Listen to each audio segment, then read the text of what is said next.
Welcome to Clothes Horse, the podcast that once accidentally, true story, bought counterfeit shampoo.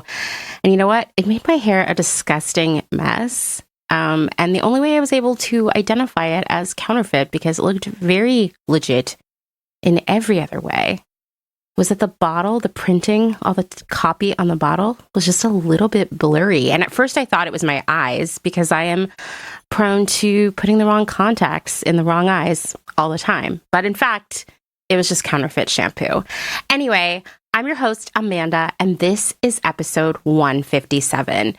I'm going to be really honest with all of you and tell you, I'm sure you can tell I sound pretty weird this week, that I haven't left the house in more than 5 days because I've been very ill with the illness of our times, where it feels like COVID because it's so miserable, but it doesn't test for COVID. You know, that sickness. I'm sure if you know, you know.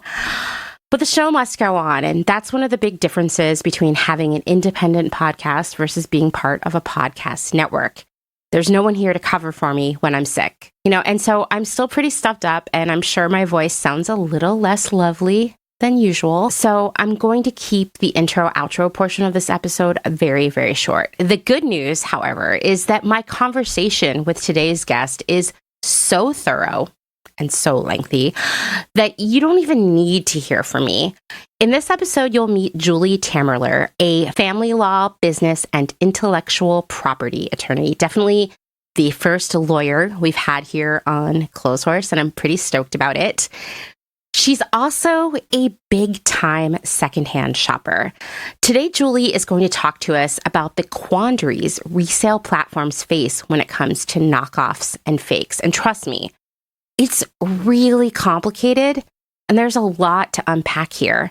And she'll explain to us why we should read those terms and conditions that we all ignore before we agree to sell on these platforms. So let's jump right in.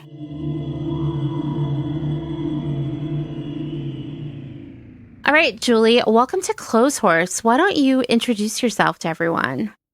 All right, great. My name is Julie Tamerler. I'm an attorney here in the Lehigh Valley in the state of Pennsylvania. Yes, I love Pennsylvania. I primarily practice in family law. I'm also currently running for magisterial district judge in my district in the Lehigh Valley. Wow. Yeah. Yeah, and in my spare time, I like to publish legal scholarship primarily focused on intellectual property, but my niche is the secondhand luxury goods industry. Which is why you're here on Clothes Horse today. So the first time I spoke to you, the very first question I had was, listen, I stalked you on LinkedIn. I see that you practice family law. Yeah. Explain to me how your niche in terms of online publishing is the secondhand market. So I love shopping secondhand. It's something that I've literally always done since I was really young. And I have been published before, but I wanted to get published again. And legal publications are a real pain in the butt to get published in journals and law reviews. And if you're not like a literal professor, which I am not, you need to talk about something really unique and specific. And I realized that no lawyers or legal scholars or professors were really talking about the secondhand luxury goods industry in any real in-depth sense. And this was something I already was interacting with because I was, shopping on ThredUp and the RealReal and Poshmark and eBay. And I realized that I actually had a lot of questions about the industry legally. And I kind of started doing research on my own, and I ended up writing a piece called The Ship of Theseus, talking about the secondhand luxury goods industry and Chanel with the Fordham Intellectual Property Law Journal. It's just my hobby. So you just your really like chill hobby. So when we started talking, and you've brought this up already, like Tiffany v. eBay was a really important case when we talk about these platforms, these secondhand platforms selling designer or name brand goods. So I thought you could tell us a little bit about that and the gray area that it has created. Yes. So before I begin, because I know I'm going to forget, I have to give off my fun lawyerly disclaimers that none of this is legal advice. All of this Yeah, is my please do not personal take this. opinion. No, no. If you have legal questions, contact a bar attorney in your state. This is not an attorney-client relationship, and all of this is just my opinion. Okay. So Tiffany versus eBay. It actually talks about when Tiffany sued eBay for selling counterfeit goods on its website. And Tiffany essentially acknowledged that there were authentic Tiffany goods being sold, but there were also counterfeit goods. And eBay's argument, which was successful, was essentially like, well, we are not in possession of the goods. So I'm sure a lot of people who listen to your podcast already know this, but when somebody's selling on eBay, they still have the things that they're selling. They don't send it into eBay like we do with things like ThredUp and the RealReal.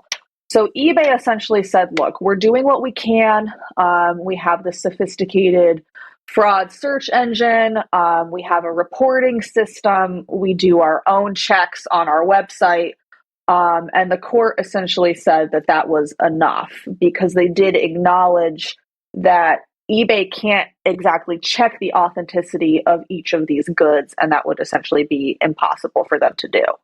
Which is true. I mean, and so the same would be the case for Poshmark or Depop. I mean, Yes. I know that they try, and I say that in quotes because I don't know how in-depth the trying is, but they do try to stomp out, knockoffs, counterfeits, scams. But ultimately, at the end of the day, I would assume at this point, they rely on a probably very small team to try to cover a shit ton. That's the legal term, I'm pretty sure. A shit ton of product listings. Like it's just like not possible. Like I'm sure they catch some stuff here and there, but I would guess in most cases and I don't know, is there like a name for these platforms where they never have ownership of the actual item being sold? Is there a name for that? There isn't really like a technical term. They usually just say that they don't take possession of the goods. Okay, so these non-possession takers, it would seem to me that the vast majority of time, if they do catch someone selling fakes, it's probably after someone has already been sold a fake and they file a claim. That's my guess. Yeah, that's my guess too. I don't really know. I mean, the thing is, like, I'm sure you know, and anybody who shops secondhand knows, is that there's like a spectrum of sketchiness.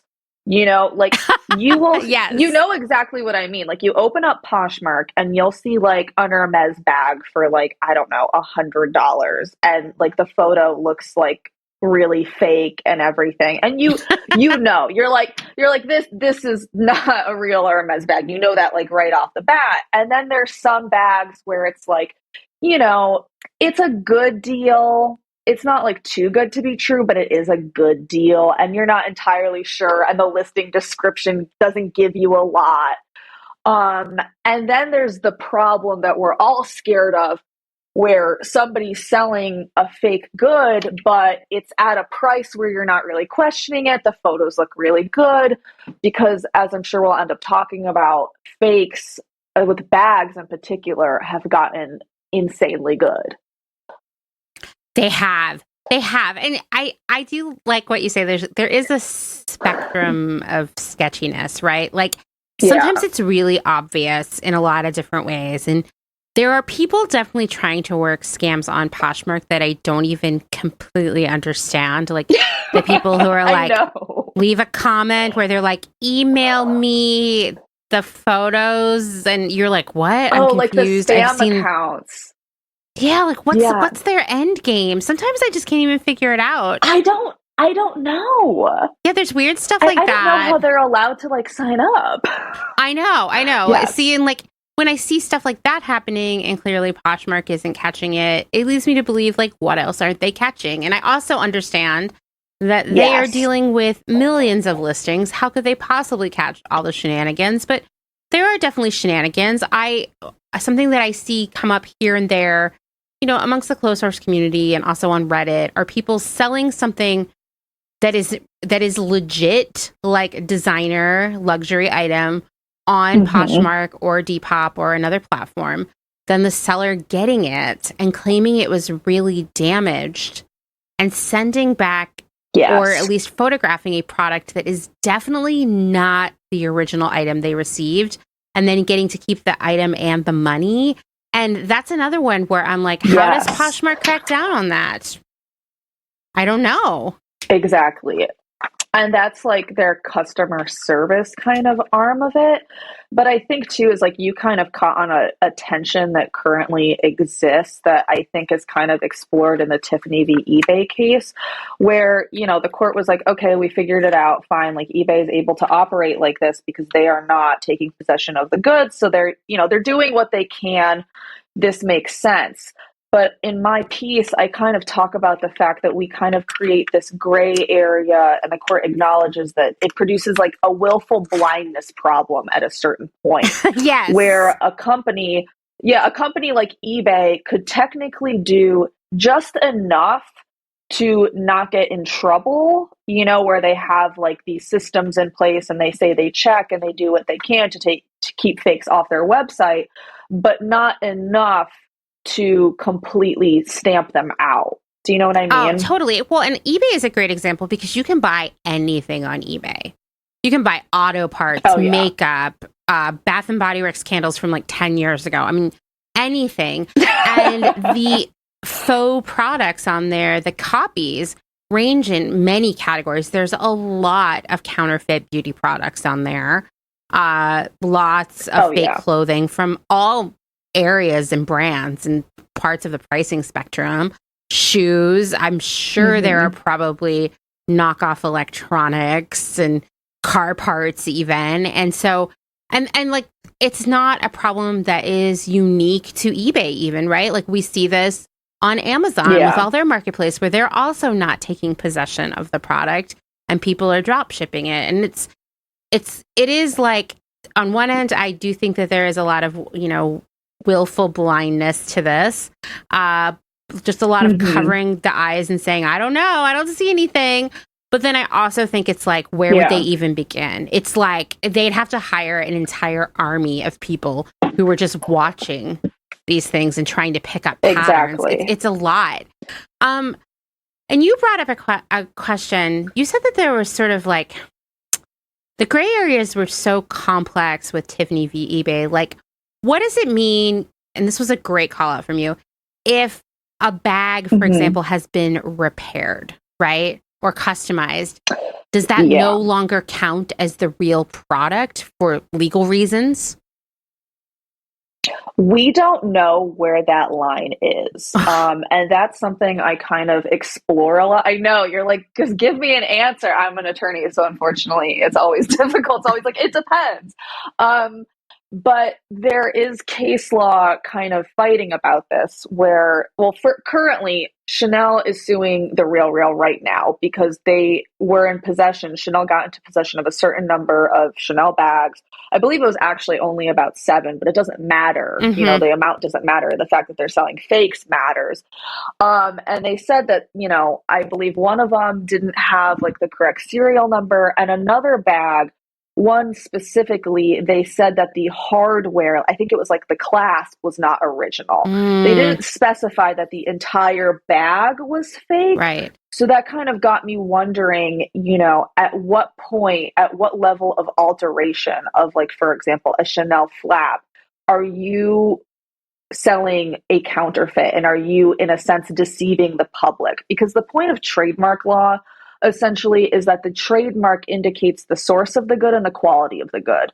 So Chanel obviously wants to police its trademarks because you don't want to buy a Chanel bag that's a fake and then it's garbage and doesn't hold up well, and you're like, Chanel quality is terrible, because that's not true. Right. You know what I mean? You bought a fake Chanel bag and that taints the brand. But there is a certain line where I wonder, you know, okay, if I replace the zipper on the inside of the bag, you know, can't I still sell it as a Chanel bag? And we actually don't know what that line is right now. Right. Yeah. I mean, that's really complicated because, so basically what we're saying is there's this whole spectrum of fakeness, with the far end being like an overt low quality fake. And the other opposite end Yes. being it's genuine, probably, but someone replaced a piece on it or did some repairs. Exactly. And I think that's really interesting because, like, if you were going to go buy a used car and someone had put new seat covers on it, you wouldn't be like, "This isn't a real Chevy," right? Like, it's a lot more complicated, but yet similar, you know? Yeah, because we're able to sell cars and, disclose like this is what was done to the car, and we're perfectly good with, like you said, selling it as a Chevy. But for example, in my piece, I talk about a line of Rolex cases where there was a guy who his job was he was a jeweler that altered Rolexes. So what he would do is like you'd buy a regular Rolex watch and you could take it to him and he would like bling it out essentially. So he would like affix diamonds to the bezel. And he actually like I think he mainly just did this service for like jewelers. It wasn't like very open to the public. But Rolex sued him and they found that, he was altering necessary and integral parts of the Rolex. And that could affect the quality of the Rolex. So he had to stop doing that because you couldn't, piggyback off the trademark and sell them as Rolex watches. That was their problem with it. But the question is, what is a necessary and integral part? And how do you apply that to other luxury goods? Right. How do you? I don't know. That's the thing. Because, like, for example, I talk about Christian Louboutin shoes. And, shoes require maintenance. And, like the heel caps. Do you call it the heel cap? You know what I mean? Like the thing at the bottom of the heel. I think that's what like, it is. Down. Yeah. Okay. You have to get the heel caps replaced every once in a while, so that the shoe doesn't become damaged. So like that is kind of an alteration. Like I take my heels into a local cobbler. He puts on a new heel tap. And at the same time, like I checked Christian Louboutin's website. They don't do service. Like even if I wanted it serviced by Christian Louboutin, I couldn't do that. Interesting. That is, I have so many thoughts there, but that is a problem to me. In theory, you should be wearing these for a really long time and you're always going to want to maintain them, which would mean like replacing things like that. The fact that they don't offer that service, that says a lot to me about the luxury realm that I already knew, which is that like sustainability is not a priority in a lot of ways. Yeah. And I'm sure you have too, been hearing more about that with brands. It's just been like a trend in the past, I don't know, decade or so where it's like, okay, well, prices are going up of goods and the quality is going down. And that even affects brands, in the luxury realm, Yeah, definitely they've taken on a lot of the same strategies of like doing a majority of the production elsewhere, definitely cutting costs whenever they can. I think it doesn't help that so many luxury brands have, moved under the same umbrella, or there are just a few very large conglomerates, we'll say, owning most of the biggest luxury brands out there. And so they're really looking at like, how do we maximize profit off of these? Because the reality is that really a lot of those brands weren't hyper profitable for a very long time. Yeah. And we live in a time of like constant year-over-year growth and hyper profitability. And I just don't think that Chanel, for example, really lent itself to that in the past. I was actually so interesting. I was reading a conversation on Reddit today, and someone was like, well, I think Gucci completely devalued themselves because now they take Klarna or one of those like buy now, pay later platforms. And I was like, interesting by making it more accessible, Yeah. Well, they said that, like, I remember reading somewhere that, like, these luxury brands were so resistant to, like, appearing online, like, having their own websites at one point in time. Which now we're like, of course Gucci has a website. Right. Like, why wouldn't you want that? But I feel like it's, like, an extension of that to, like, the more modern present day. Yeah, definitely. I was just recording an episode of a different podcast with one of my friends, and we were talking about how for a lot of the most like high-end longest living brands out there, and most luxury brands would fall into that, and maybe all of them, there's always a resistance to change. in a much bigger way. That it's like, Yeah. well, we've always done it this way. So why would we have a website, or why would we take Klarna, or why would we help people repair their stuff? And I think also there is a major resistance to the secondhand market as a whole from these luxury brands. Yeah. I think personally that like now some of them are starting to get into it because they've realized that it is like this monster that's kind of been let loose, and they could either try and participate and take it over themselves, or places like the RealReal and ThredUp are going to be doing it anyway, whether they like it or not. Right. And I think that these brands, once again, they're, they have been conglomerized. I don't know if that's a word, but, they're really looking to like really having a lot more, I don't know, attention to the balance sheet, really paying out to shareholders, that kind of stuff. And so they can't afford to lose even a tiny fraction of market share, because if there's any industry that has a low ceiling on it in terms of growth, it's going to be luxury. The whole point of luxury is that you can't sell to that many people, or then it's not luxury anymore, right? It's just stuff. Yeah. And they have to hold on to it. Yeah. And now we have the problem of, first of all, attitudes have changed where people are now okay with buying secondhand goods. They don't see a stigma associated with that. Sometimes it's even seen as a positive thing. So there's that. And then there's the technological innovation of it's easier than ever to buy secondhand goods, because I can go ahead and buy a used Chanel bag from the RealReal on my phone, on my couch, in my pajamas. And so that market has kind of, in my opinion, kind of exploded and become easier and more accessible for everybody. It's no longer like, okay, if I want to buy a secondhand bag, first of all, I have to want to do that. Then I have to find a physical type of consignment store near me, hope that they have it in stock, and then it's at a price I like, and also trust them enough, on like a local level. Now, I mean, I was thinking about it the other day when I was like looking at the RealReal, and I was like, I mean, God knows how many Birkins they probably have. Like, I have no idea. It's probably insane when you think about it. I actually was thinking, I mean, we're going to talk about the RealReal a lot today. Spoiler, everyone. But I was actually thinking of you the other day and this episode, because I was looking at the RealReal and I was thinking, they have a lot of stuff on sale right now. And I was like, man, here's one element of taking possession that they probably didn't think about when they were a lot smaller, because they probably moved through product pretty fast, right? Now they're taking as many Birkins and dresses and any shoes, all of it, as they can get, because they have these sales targets to hit.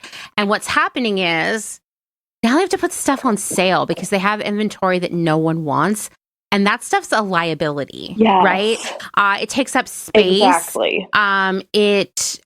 You lose the money that you invested in launching it ultimately. And it can sit around for a really long time.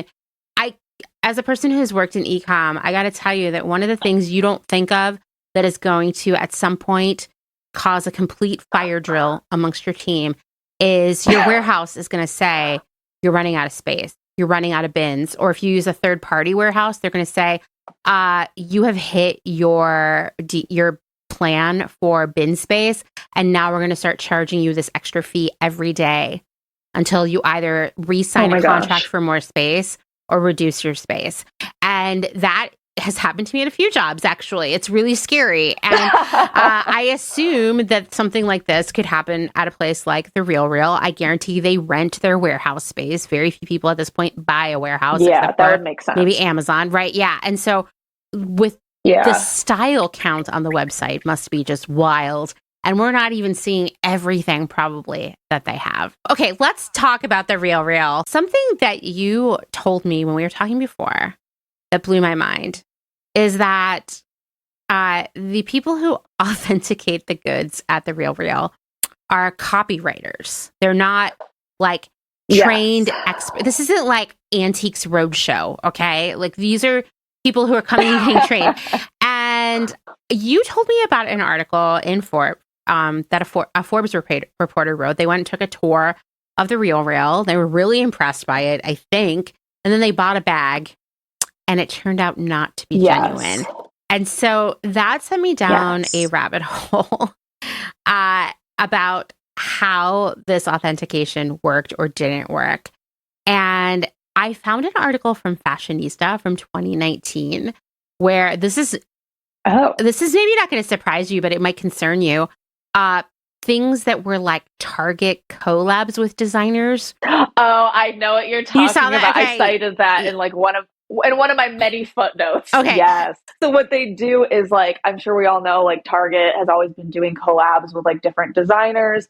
And so for example, like I think they did like Zach Posen, and then there are a couple dresses, and the label obviously looks a little different. Like the label, if you just look at it, like you'll know it's a Target collaboration because it'll say so. Yeah, you don't have to be like an expert to spot it. This is one in which I'll say like, no, you don't. You'd be like, something seems different here. Yeah. Yeah, you're not even getting into like, well, the fabric's poly and the stitching isn't very. No, you just look at the label. Yeah.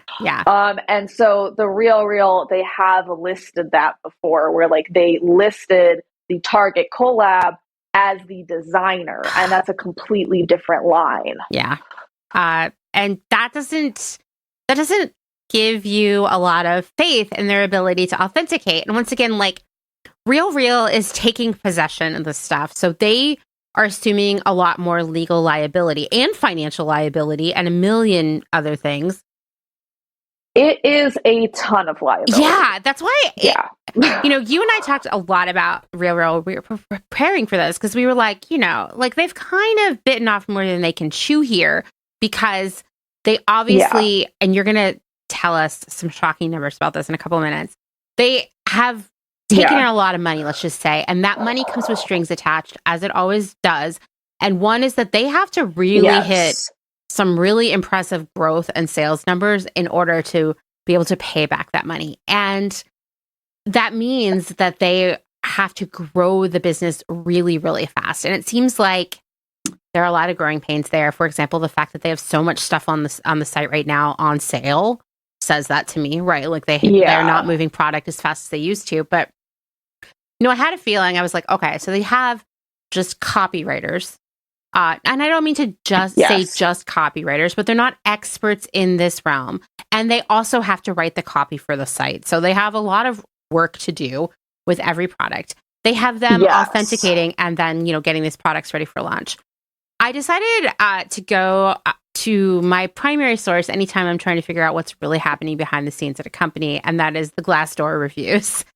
And I found, I mean, people are not happy working at the RealReal. And I specifically focused on people who had been copywriters, and they're very unhappy. Someone said there's an unrealistic daily quota. Are you ready for this? Of processing 300 items a day or 38 items an hour. 38 items an hour. Can't. You just can't. How could you authenticate it and write the copy? And I will tell you, I see the measurements on there and I'm like, those aren't right either. So it's just too many things. Someone said the authenticators are overworked and underpaid. No way should a single person be getting paid $45,000 to $50,000 a year and be responsible for pricing items, setting the condition, performing quality control, authenticating, and taking microscopic images of the items. That's literally 5 jobs in one role. And then once again, they have to hit 300 items a day while doing all of that. And like, not all things are equal in terms of difficulty, obviously. Like, personally, I have found clothing to be easier for a variety of reasons, but like bags, we talked about this before, like bags terrify me. I genuinely mean that. Like, bags are like a completely different beast in the sense that, I mean, they're status items. They're one size fits all, so it's more lucrative to fake on top of that because, you don't have to do different sizes. So like, it makes a big difference whether you're authenticating like a Dior dress, in my opinion, versus a Dior bag. One has, in my opinion, a higher risk of it being a fake. So it's not even like, okay, divide the daily quota into like equal amounts of time. You know what I mean? Yeah. I was looking around to see how much training the people were getting for the copywriters for doing this authentication because, like you said, it's really complicated. And I was envisioning that you would be very niched out. It would be like you handle clothing from these 3 labels and you do bags just from Gucci or whatever, right? And actually, it doesn't seem to really work that way. And from what I could gather, most people come into the job with little to no experience in that realm, and they just get trained, right? But the other thing that I saw that was alarming when I looked at the Glassdoor reviews is that everybody, time and time again, was saying no one in management knows how to authenticate. So if you call your manager because you're having a problem with something, they're kind of like, well, go with what is best, what you think is best. And that's also concerning. But it comes back, in my mind, to a business that has grown way too fast. It's also just not profitable as a business. So you kind of run into like this reoccurring problem where it's like, okay, on one hand, you know, you're being speedy so you can have like higher turnover and get things listed faster. But then does that hurt you as a business? Because then, you know, people start to talk or they have negative customer experiences. You know what I mean? It's just like, how do you kind of stop the bleeding? Like, what technique do you want to do? Because both have their downsides. You know what I mean? Like, if you take longer to authenticate, you know, you get less stuff on the site. Does it even work all the time? You know what I mean? Like, it's not an easy answer on how to get it to be profitable. Yeah. I mean, it's not like I wouldn't start this business because I don't know how you get there. It's way too risky. And like what would be best for them, but then, you know, like the thing that they speak to all the time is like, this is authenticated, right? It's confirmed. Like, yeah, that's their whole thing. It's safe, their whole thing. Right? Like that's their UVP is like, yeah, it's secondhand luxury, which you can get any number of other places. But what makes us unique, our unique value proposition is 1, it's going to be 100% authenticated. And 2, you're going to shop for it from the ease of your home, right? Like that's their UVP. Exactly. If they stopped bringing the product in and just had people selling individually like Poshmark, like eBay, they would lose. What would differentiate them? There would be nothing, right?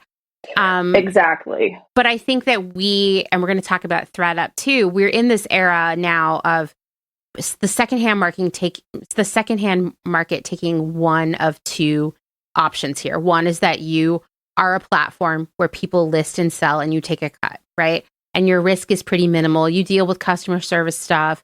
You have to have a large technical infrastructure that's reliable, but that's that. You're not touching product or dealing with inventory liability. And then the other side are these other platforms that are like, no, you send us the product, we photograph it, we measure it, we inspect it, we launch it, we store it, we ship it. Yeah. I don't know how you do that profitably because it's a single SKU business, right? So every thing that you launch, you have one of, you know? So you're spending all that money. Like at one of my jobs, we did some analysis, and I'll just say it was ModCloth.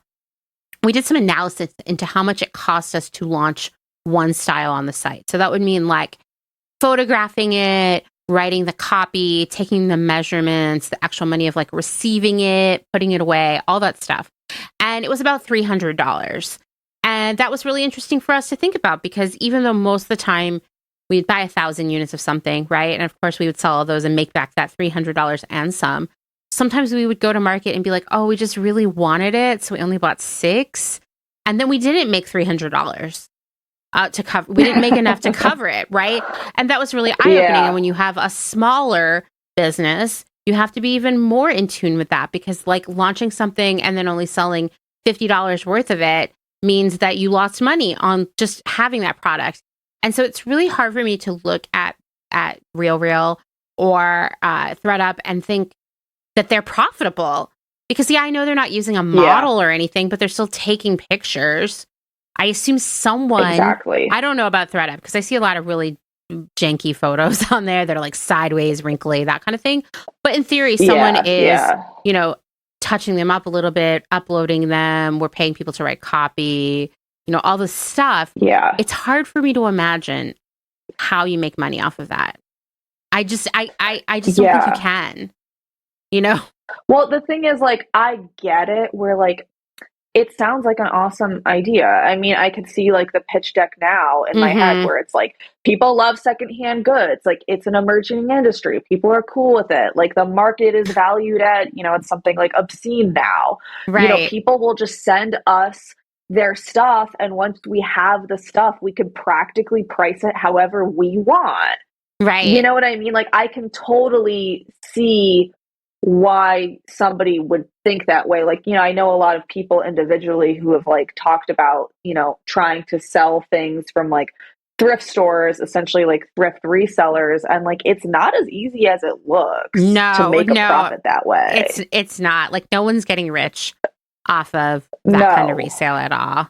And if you are, I thought about it. It was like the only way you can like make consistent money is the issue too. Not just have like, you got lucky on like one Hermes scarf that you found at like the thrift store or Right. something. Right. Is like if you would have to get these pieces at such like rock bottom prices, like the bins, like just keep finding like designer stuff like per pound somehow.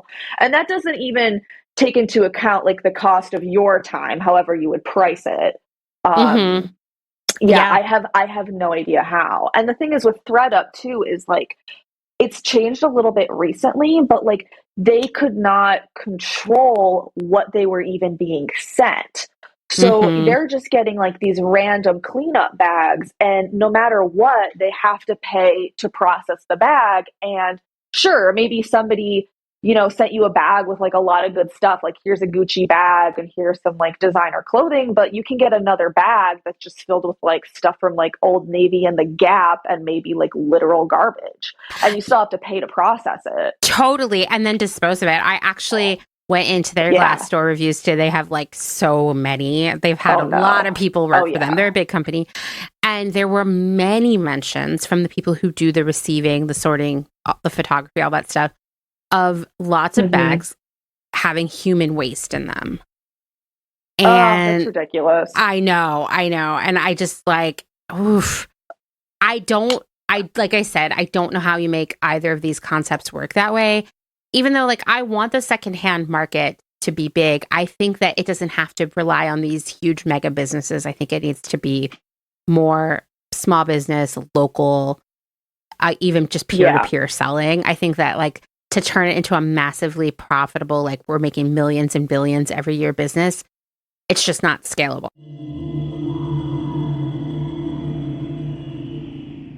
Let's take a moment to thank some of the incredible small businesses who keep Clotheshorse going via their generous Patreon support. Selena Sanders, a social impact brand that specializes in upcycled clothing using only reclaimed, vintage, or thrifted materials from tea towels, linens, blankets, and quilts. Sustainably crafted in Los Angeles, each piece is designed to last in one's closet for generations to come. Maximum style, minimal carbon footprint. Shift clothing out of beautiful Astoria, Oregon, with a focus on natural fibers, simple, hardworking designs, and putting fat people first. Discover more at shiftwheeler.com.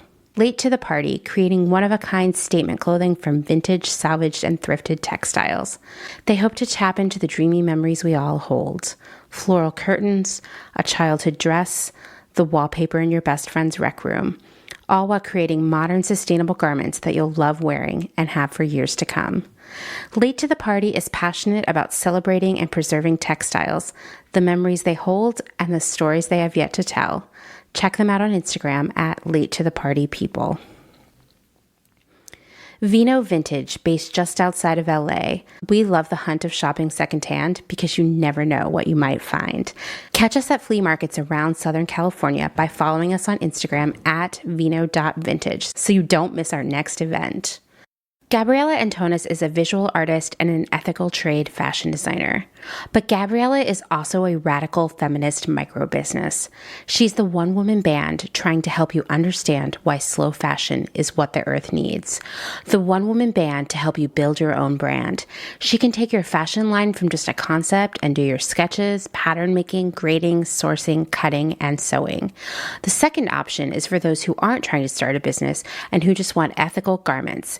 Gabriella Antonis will create custom made-to-measure garments just for you. Her goal is to help one person of any size at a time, including beyond size 40. To inquire about this serendipitous intersectional offering of either concept, DM her on Instagram to book a consultation.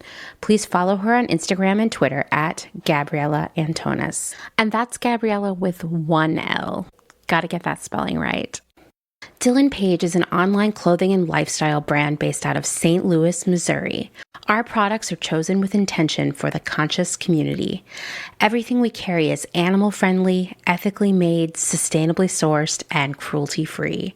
Dylan Page is for those who never stop questioning where something comes from. We know that personal experience dictates what's sustainable for you, and we are here to help guide and support you to make choices that fit your needs. Check us out at dylanpage.com and find us on Instagram at dylanpagelife&style. Salt Hats, purveyors of truly sustainable hats, hand-blocked, sewn, and embellished in Detroit, Michigan. Find us on Instagram at Salt Hats. Gentle Vibes Vintage. We are purveyors of polyester and psychedelic relics. We encourage experimentation and play not only in your wardrobe, but in your home too. We have thousands of killer vintage pieces ready for their next adventure. See them all on Instagram at Gentle Vibes Vintage. Thumbprint is Detroit's only fair trade marketplace located in the historic Eastern Market. Our small business specializes in products handmade by empowered women in South Africa, making a living wage, creating things they love like hand-painted candles and ceramics. We also carry a curated assortment of sustainable and natural locally made goods. Thumbprint is a great gift destination for both the special people in your life and for yourself. Browse our online store at thumbprintdetroit.com and find us on Instagram at thumbprintdetroit. High Energy Vintage is a fun and funky vintage shop located in Somerville, Massachusetts, just a few minutes away from downtown Boston. They offer a highly curated selection of bright and colorful clothing and accessories from the 1940s to the 1990s for people of all genders. Husband and wife duo Wiley and Jessamy handpick each piece for quality and style, with a focus on pieces that transcend trends and will find a home in your closet for many years to come. In addition to clothing, the shop also features a large selection of vintage vinyl and old school video games. Find them on Instagram at High Energy Vintage, online at highenergyvintage.com, and at markets in and around Boston. Vagabond Vintage DTLV is a vintage clothing, accessories, and decor reselling business based in downtown Las Vegas, Nevada. Not only do we sell in Las Vegas, but we're also located throughout resale markets in San Francisco, as well as at a curated boutique called Lux and Ivy, located in Indianapolis, Indiana. Jessica, the founder and owner of Vagabond Vintage DTLV, recently opened the first IRL location located in the Arts District of downtown Las Vegas on August 5th. The shop has a strong emphasis on 60s and 70s garments, single-stitch tees, and dreamy loungewear.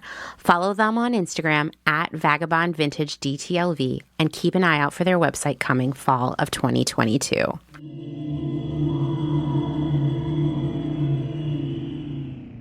You and I were talking about the RealReal, and I was saying, like, listen, I have been hearing crazy stories from people about, like, they sold the RealReal something once, and they are just, like, stalking them now to please send them more stuff, or they'll have a community person come over and go through their closet. Like, they are really, like, desperate for inventory. And I said, it seems like they are really desperate to hit some sort of sales number. And that's when you dropped the bomb about their financial situation. Yes. So the Q2 2022 results for the RealReal was a net loss of $53.2 million. And if you look at like their, valuation history, they've just always been in the red, and it just gets worse and worse with each year. And then ThredUp's Q3 2022 results, that was a net loss of $23.7 million. Like, both of them just bleed money, essentially. They are not profitable, and they haven't been profitable. In my opinion, the reasons that we discussed. And additionally, the RealReal has a convertible debt load. And there's two portions of that, one due in 2025, yeah, and then one due in 2028. So the Oof. 2025 convertible debt load is 150 million. Oh my And then God. the 2028 convertible debt load is 250 million. Wow. Wow. So I was doing some Yeah. reading about convertible debt, and apparently it's sort of the least appealing option for financing a business because those kinds of businesses are more likely to end in bankruptcy. Yeah, it's not great. It's not great. Yeah, it's a really challenging debt to pay off. There's stock involved. It's very difficult. It's not the same as someone saying, "Hey, I'm an investor. I'm going to invest Yeah. $150 million in your business, and maybe you'll make that back someday, and maybe you won't, but that's okay." Like, I mean, it's not okay, but that's how it Yeah, goes. I know what you mean. Yeah. And so this is a lot Yeah. riskier, which also makes me think that probably they had a hard time getting investors. I think who were like, I don't understand how this becomes a profitable business. Yeah, I think if you're an investor and you actually like look at the numbers, because I've looked at the numbers, I've looked at their filings just for my own curiosity. I mean, you kind of see that there's like this pattern where like it's not getting better, it's just getting worse every year. And they've changed things up in recent years. They started selling like art and home goods on the RealReal, like really like high-end things. And they've expanded much more into jewelry. And they even sell like luxury watches now. Like you can buy a Rolex on the RealReal. Um, and art, and they even have some beauty, which I think is like, that's just my own opinion. I think it's like a weird move. But they're trying different things and it's not working essentially.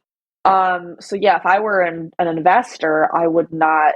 I mean, they've had time at the same time too. It's been years since they've gone public, and it's just not. It's not even improving. It's just like I said. It's just like worse and worse every year. Well, and as you mentioned, they've had some legal issues, like they're being sued by Chanel. And they Yes, were they also also got sued by stockholders. yeah. So tell us a little bit about that because Yeah. that's a big deal.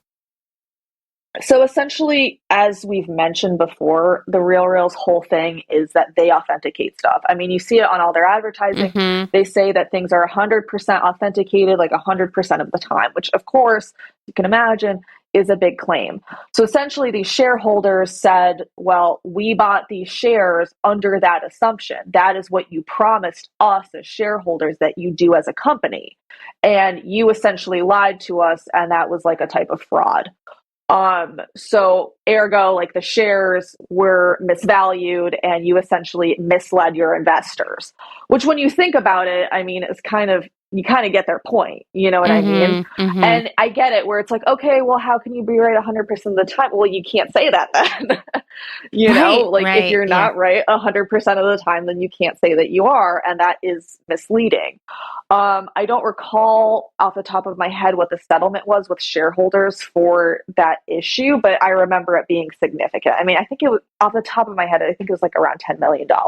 Wow. And like I said, they're still being sued by Chanel. That's ongoing still. The litigation took a break because they were going to try and work it out, and surprise, they have not worked it out. So it's still ongoing. Wow. I mean, yeah, this is not a great situation. So here is my question for you. Lots of Yeah. people have sent their stuff into the RealReal, right? Like it's there. It's not with them, the owners. It's there waiting to be sold. Yes. What happens Yeah. if the RealReal goes bankrupt? So I don't know. I have talked about it. I wrote a piece for the Fashion Law recently talking about what I think would happen if the RealReal and or ThredUp go bankrupt. And my answer, my personal opinion, is that if you send stuff in, you might be out of luck. That's Because, what and I like I think. mentioned, yeah, like there's like the lawyer answer where it's like, well, in bankruptcy, there's a trustee, and then there's like a priority of lenders, and you get into like, is it a secured transaction? Like you get into like the technical part of it. But at the end of the day, like, you also have to think like a normal person, where it's like, okay, with ThredUp, there's like warehouses of unprocessed bags. Like, I don't think you're gonna necessarily get your stuff back. Yeah, I You mean, know what I mean? Like, just common sense. how would they do it? The sheer amount of Oh, I money don't they would know. have to spend to send it back, to sort through it, to make Yeah. sense of it, and then to actually return it to you. It would seem to me that you don't get it back. I mean, and the same thing if ThredUp went bankrupt. I mean, we know ThredUp is approximately 1 billion years behind on processing Yeah. their packages anyway. But you were telling me Full that disclosure, hold on. uh-huh. The ThredUp actually has a bag of mine. They have had it for like over 5 months. Oh my Just full disclosure. God. Yes. And they send me like, I forget about it. And they send me like emails where they're like, we're sorry, like, we're working on it. And I'm like, I forgot about it. But anyway, continue. Well, so you said that just from looking at the terms and conditions that totally everyone ignores when they sign up to sell on one of these platforms, but that you should read, that it would imply that the average customer probably wouldn't have a lot of, I don't know, a lot of room to really get their stuff back or be reimbursed if one of these platforms went bankrupt Yes. or lost their package, which happens a lot. Yes. Could Surprisingly, it does happen a lot. So can you tell me like what within those terms and conditions that like nobody who's listening to this has ever read would be sort of an important red flag? Because I think like everyone, whether you're starting a new job or signing up to send your stuff to the RealReal, you really should take a look at these things. Or if you're like, I can't handle it, like do some Googling, because someone somewhere has taken a look at these agreements and it's going to tell you things that you should know. You know, is there anything in these sellers agreements that would be a red flag for you, or not even necessarily a red flag, but something of note? There is a lot of notes. So the thing is like, for example, ThredUp's consignment agreement says if there's a dispute between you and ThredUp will have no obligation to pay any payout or other amounts due to you, including without limitation amounts unrelated to the dispute, unless and until the dispute is resolved. And then both the RealReal and ThredUp have terms of use requiring binding and final arbitration, and they waive class actions. So you have to go to like arbitration. I don't know the terms of their arbitration, but you can't do a class action, which, I mean, lawyers have opinions on class actions, but I personally think that's a little bit more equitable to do. And then there's the fact that when you send them your stuff, you are essentially agreeing that anything can happen to them. Like, if they lose your stuff, you can't, fight them. You'd probably go to like arbitration, if anything. They can sell your stuff for whatever they want. They can withhold your money. It's a very expansive agreement that, quite frankly, I mean, like, I sent some stuff to ThredUp, and it's stuff that like wasn't particularly valuable, but also wasn't, in my opinion, like worth my time listing. So like, that's the gap ThredUp kind of filled for me. But at the same time, like, I don't know where it is. I don't even remember like what I sent them. Yeah, I pretty much agreed, and I looked at it later, that they could pretty much do whatever they want with my stuff. Like, they retain control over the sale price. Yeah, they pretty much are able to do anything they want with it. Yeah, so the RealReal's consignment agreement states your use of our services is at your sole risk. Our consignment, get paid now, and other services is on an as is and as available basis.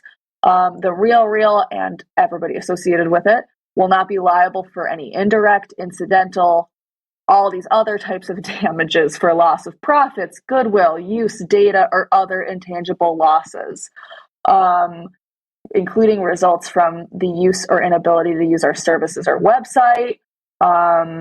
literally just anything. It's just very expansive. And then, like I said, if there's a dispute, you go to arbitration. And I'm sure they control the terms of that, although I don't know what, like I said, what their arbitration terms are.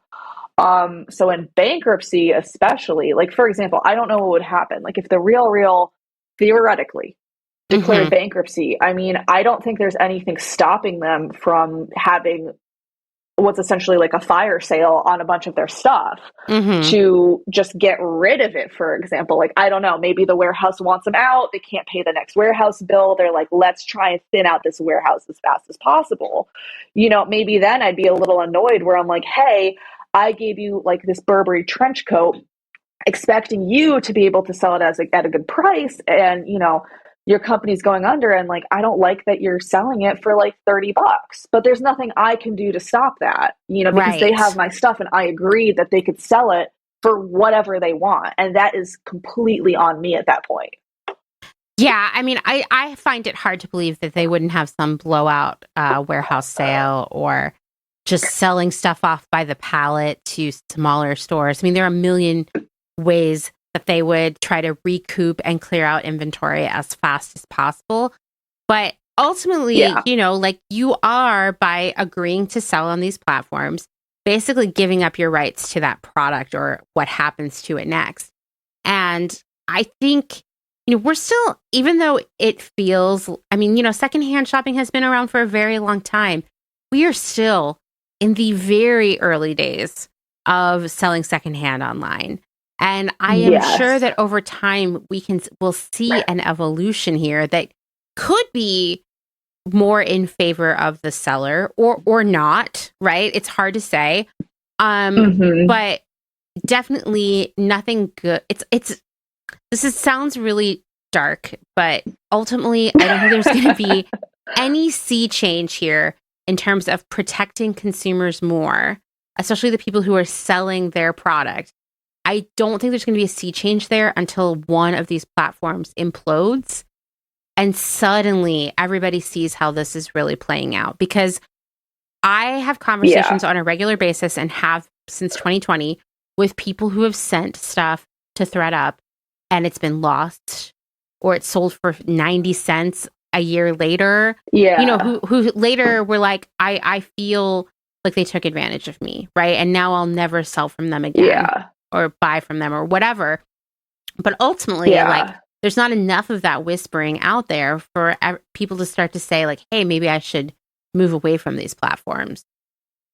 And so I think if ThredUp went bankrupt or RealReal, we would see people being like, wait a minute. Wait, was it broken? I had no idea I signed that agreement. You know? Yeah, exactly. Because it usually like doesn't come into play.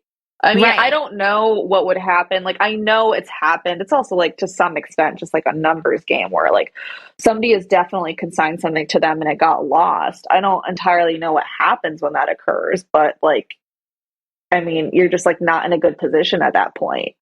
Yeah. I mean, I've talked to a lot of people who sent, and I think this is before RealReal was really coming up. They sent really nice stuff to ThredUp and it was lost. Like nice bags and things like that. I know. And this was happening a lot in late 2020, early 2021.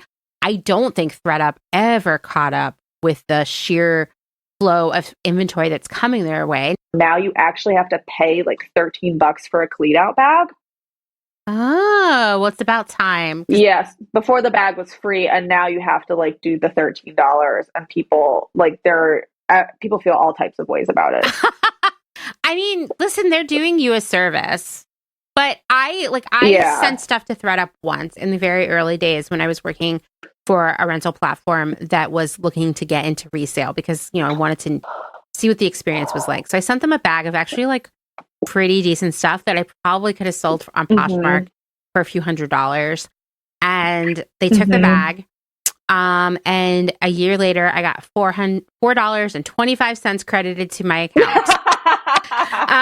And I was like, yeah, okay, never doing that again, you know, but I will say, like, I guess I could have just sent them a bag of crap that I didn't feel like driving to the Goodwill and they would have taken that too, you know? So in that way, they're doing a service. And they're saving you the time of having to list all that stuff on Poshmark or take photos or all these other things that are actually really, really time consuming. And once again, prove like how is this like a profitable concept? Yeah. But you also kind of touched on another problem where it's like a lot of these sites operate with a lot of like site credit. So usually when you consign something with ThredUp or the RealReal, I'm more familiar with consigning with ThredUp, you know, you get a certain amount of money back and you get more money if you just use that as site credit. Right. So a lot of people, I mean, I cannot estimate the amount, but I'm sure there's a lot of money currently on the site, like as site credit. Mm-hmm. But if a company no longer exists and you had site credit with them, the credit no longer exists. Yes. Do you know what I mean? That's right. Yeah, you like lose it. And I think that's important too. I've definitely had friends by other consignment shops, platforms, you know, lose money that they were holding on to, waiting for that thing. And certainly any of us who have credit on any of these platforms would lose it immediately. I'm not saying that like there needs to be like a functional like run on the bank, like if you have credit with like ThredUp or the RealReal, where it's like this attorney from Pennsylvania is saying that like no, but I just think it's something. It's just something to be mindful of because I think people tend to let that stuff go. I wouldn't let a lot of credit sit personally. Like I would want to like keep it moving. Yeah, I mean, listen, the RealReal would love for you to never use your credit. That's a win-win for them. Yes. Also, it's important, and I don't know what the agreement is with the RealReal or ThredUp, but some places actually start to deduct from your credit over time if you don't use it, which happened to me at the Buffalo Exchange a long time ago. Yeah. Yeah. So, oh my gosh, that's so crazy. Once again, none of us read these agreements. So, like, who knows? Well, you know what? ThredUp got me like the first time I used them because I got like a certain amount of like money and I could have just like paid myself out. But I was like, you know what? Let me buy some things from ThredUp. I bought a ton of stuff. Just, you know, things didn't fit or I didn't like it. And I was like, okay, well, I could return it. So I had to pay to return it. And then that money converted into only site credit. Like I couldn't convert it back into being able. And I was like, they got me. And I'm a lawyer and I didn't double check. Like I wasn't like thinking about it really. Like it was fine. It wasn't like a huge deal, but I was a little bit annoyed because I felt like it wasn't very clear.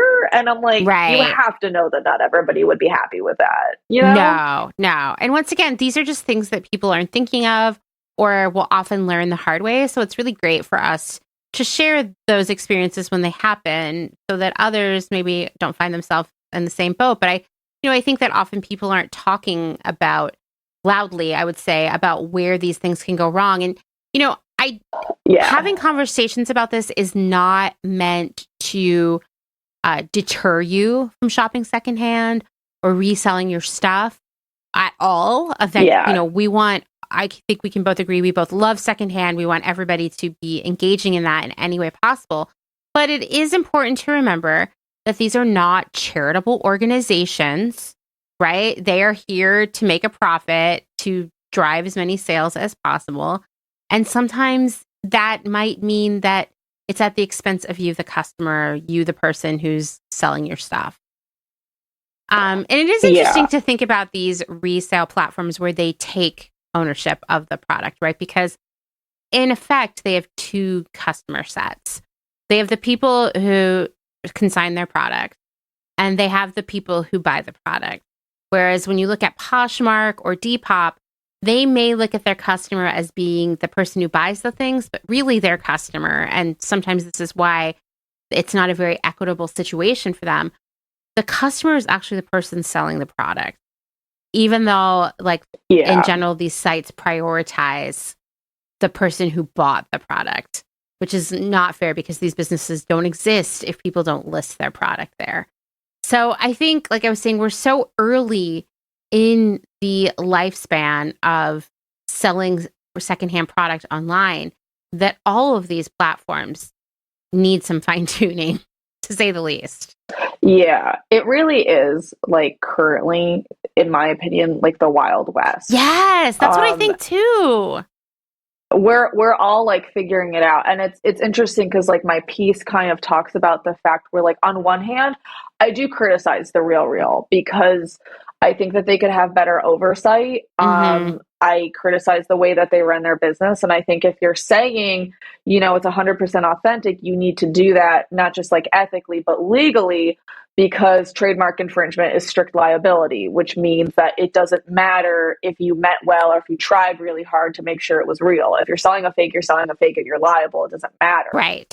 So there's that. But then there's the fact that my piece also argues that I feel like the law is not in a good place right now because I want companies like the Real to have room to try. You know what I mean? It's the Mm-hmm. fact that they can get hammered so hard for trying to do this. And like I said, I still criticize them because I feel like, they're not necessarily doing a good job. But I just like the fact that the strict liability of trademark infringement makes it so that it's like you shouldn't try. And I think that means that we end up with platforms like Poshmark where we have this gray area where we don't want to take possession as a company because the liability is insane. But at the Mm-hmm. same time, we'll let people sell stuff on our platform and do just enough to make sure that we can't get in trouble under eBay v. Tiffany. Do you know what I mean? Yeah, no, for sure. And there's no way that none of these platforms aren't aware of this. I mean, I In my think, opinion, yeah. right, like they know, and I think there are a lot of reasons why if I were going to start a secondhand platform right now, I would absolutely not take possession. One of those is because of the legal liability. The other is the financial liability. But Yes. I'm glad that someone's trying it because I think that the reason these platforms are successful to the extent that they are right now is that a lot of people don't have the time to list this stuff, to Yes. follow through with it, to do the shipping. It's a pain in the butt, actually. I don't know if you've ever sold on It Poshmark, but really is. it's I annoying. have. Yeah, it's It annoying, is right? so annoying. It is so annoying. And And like that's why I use ThredUp because like there are certain things that I'm like, okay, this is really good. Like there's a lot of value in it. You could get that value out. But like, I had some like suits because I have to wear a lot of suits from like J. Crew that were like perfectly fine, but like there's so much J. Crew on Poshmark and I just like didn't want to deal with it. And I was moving. You know what I mean? I was like, yeah, okay, yeah. this fits what I need it to do. You know what I mean? Right, right. No. And I mean, I will say one thing about ThredUp that I do appreciate is they actually price stuff very reasonably and make things accessible. So like people would get to wear your Yeah. suits who maybe generally would be priced out. And that's awesome. So Yes. we obviously are seeing that there are a lot of complications and drawbacks here, but you love secondhand. I love secondhand.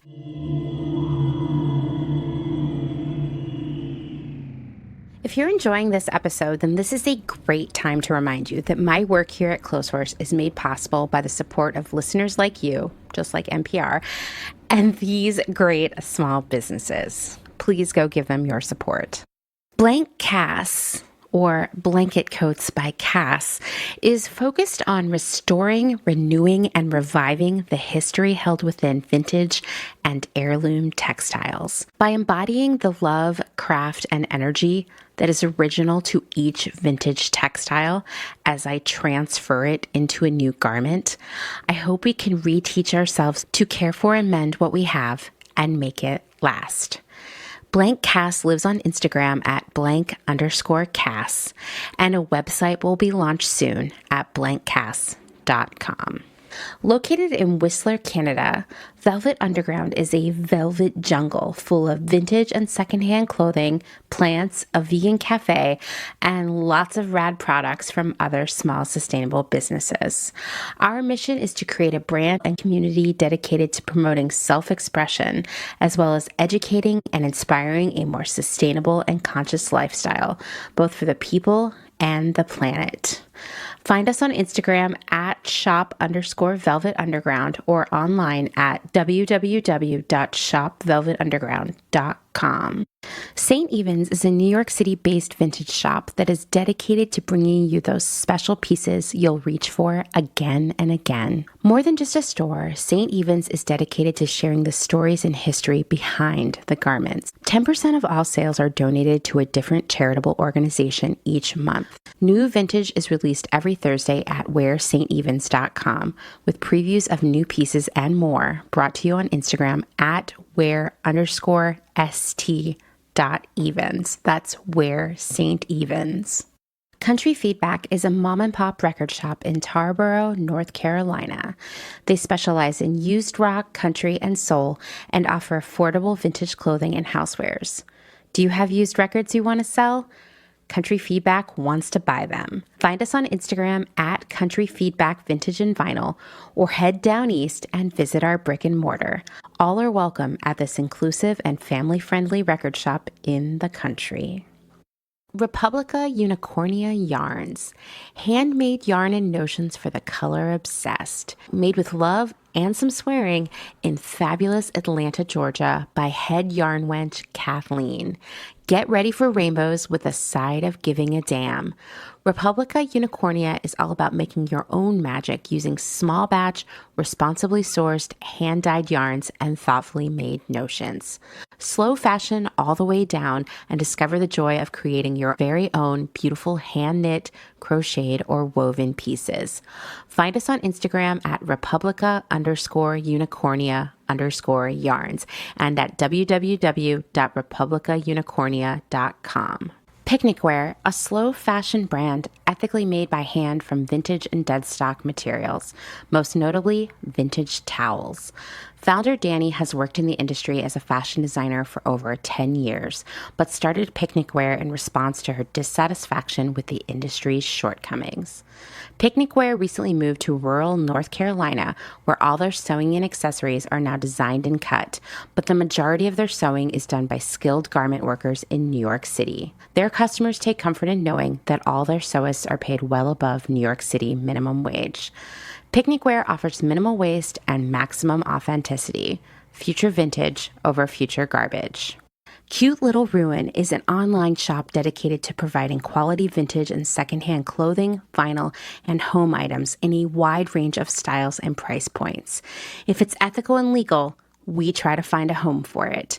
Vintage style with progressive values. Find us on Instagram at Cute Little Ruin. Is there a little bit of Italy in your soul? Are you an enthusiast of pre-loved decor and accessories? Bring vintage Italian style and history into your space with the Pewter Thimble. We source useful and beautiful things and mend them where needed. We also find gorgeous illustrations and make them print-worthy. Tarot cards, tea towels, and hand-picked treasures available to you from the comfort of your own home.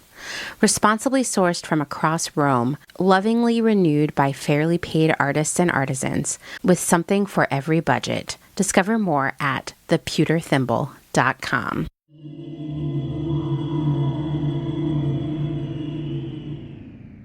How do you think resale, whether it's luxury or otherwise, could be better and more ethical? And, ethical meaning like to its workers, but also to its customers, where customers aren't at risk of being sold fake stuff or sending in stuff that they're never going to get back. Like, how do you think resale can be its best? I don't know if this is possible because this is just my dream world. Okay. But I wish there were a way in which brands could somehow participate in the authentication of goods without necessarily like swallowing platforms whole or like splintering off into their own platforms. Interesting. So, for example, Patagonia has kind of gotten a lot of good press, and I think it's deserved for their worn wear program.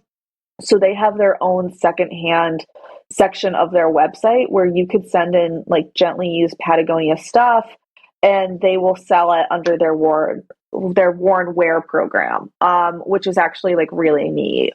So they've kind of like taken over that on their end. And then I've heard rumblings about different luxury brands wanting to do that for themselves, where it's like, okay, they sell their own secondhand goods. Like you would go to like, the Saint Laurent store. I think that they're doing that. I don't remember, so don't quote me on that. And bring in your older like Saint Laurent stuff, and they'll give you a store credit, and they'll sell it, and it stays within like their own ecosystem. You know what I mean? I think that's a good thing, but what bothers me about it is that like there's so much brand control. Then, I wish there were a way in which like companies like the RealReal or individual sellers, and I don't think it's possible, could like reach out to brands and have this type of like communication. Because the problem is, and I get it, like, you're kind of like stonewalled by brands. Because if I have like an Hermes scarf and I'm not sure if it's real, and I bring it into the Hermes store and they waste their time talking to me about it, they're paying that employee, they're not making any money, I'm not purchasing anything. If anything, it might even be costing them extra money, because what if I sell it to somebody that would have otherwise bought it at the Hermes store? We don't know that, but just for the example, you know what I mean? So like, I understand why that's not happening. I just wish that there were like more cooperation. But I think that brands, and like I said, I don't blame them, they're so defensive, right? Because this market has exploded. And in their defensiveness, I think that they're oftentimes really uncharitable, because they want to, what I mean? They want to like close this loop. So I think they're overly aggressive with their trademark enforcement, in my opinion.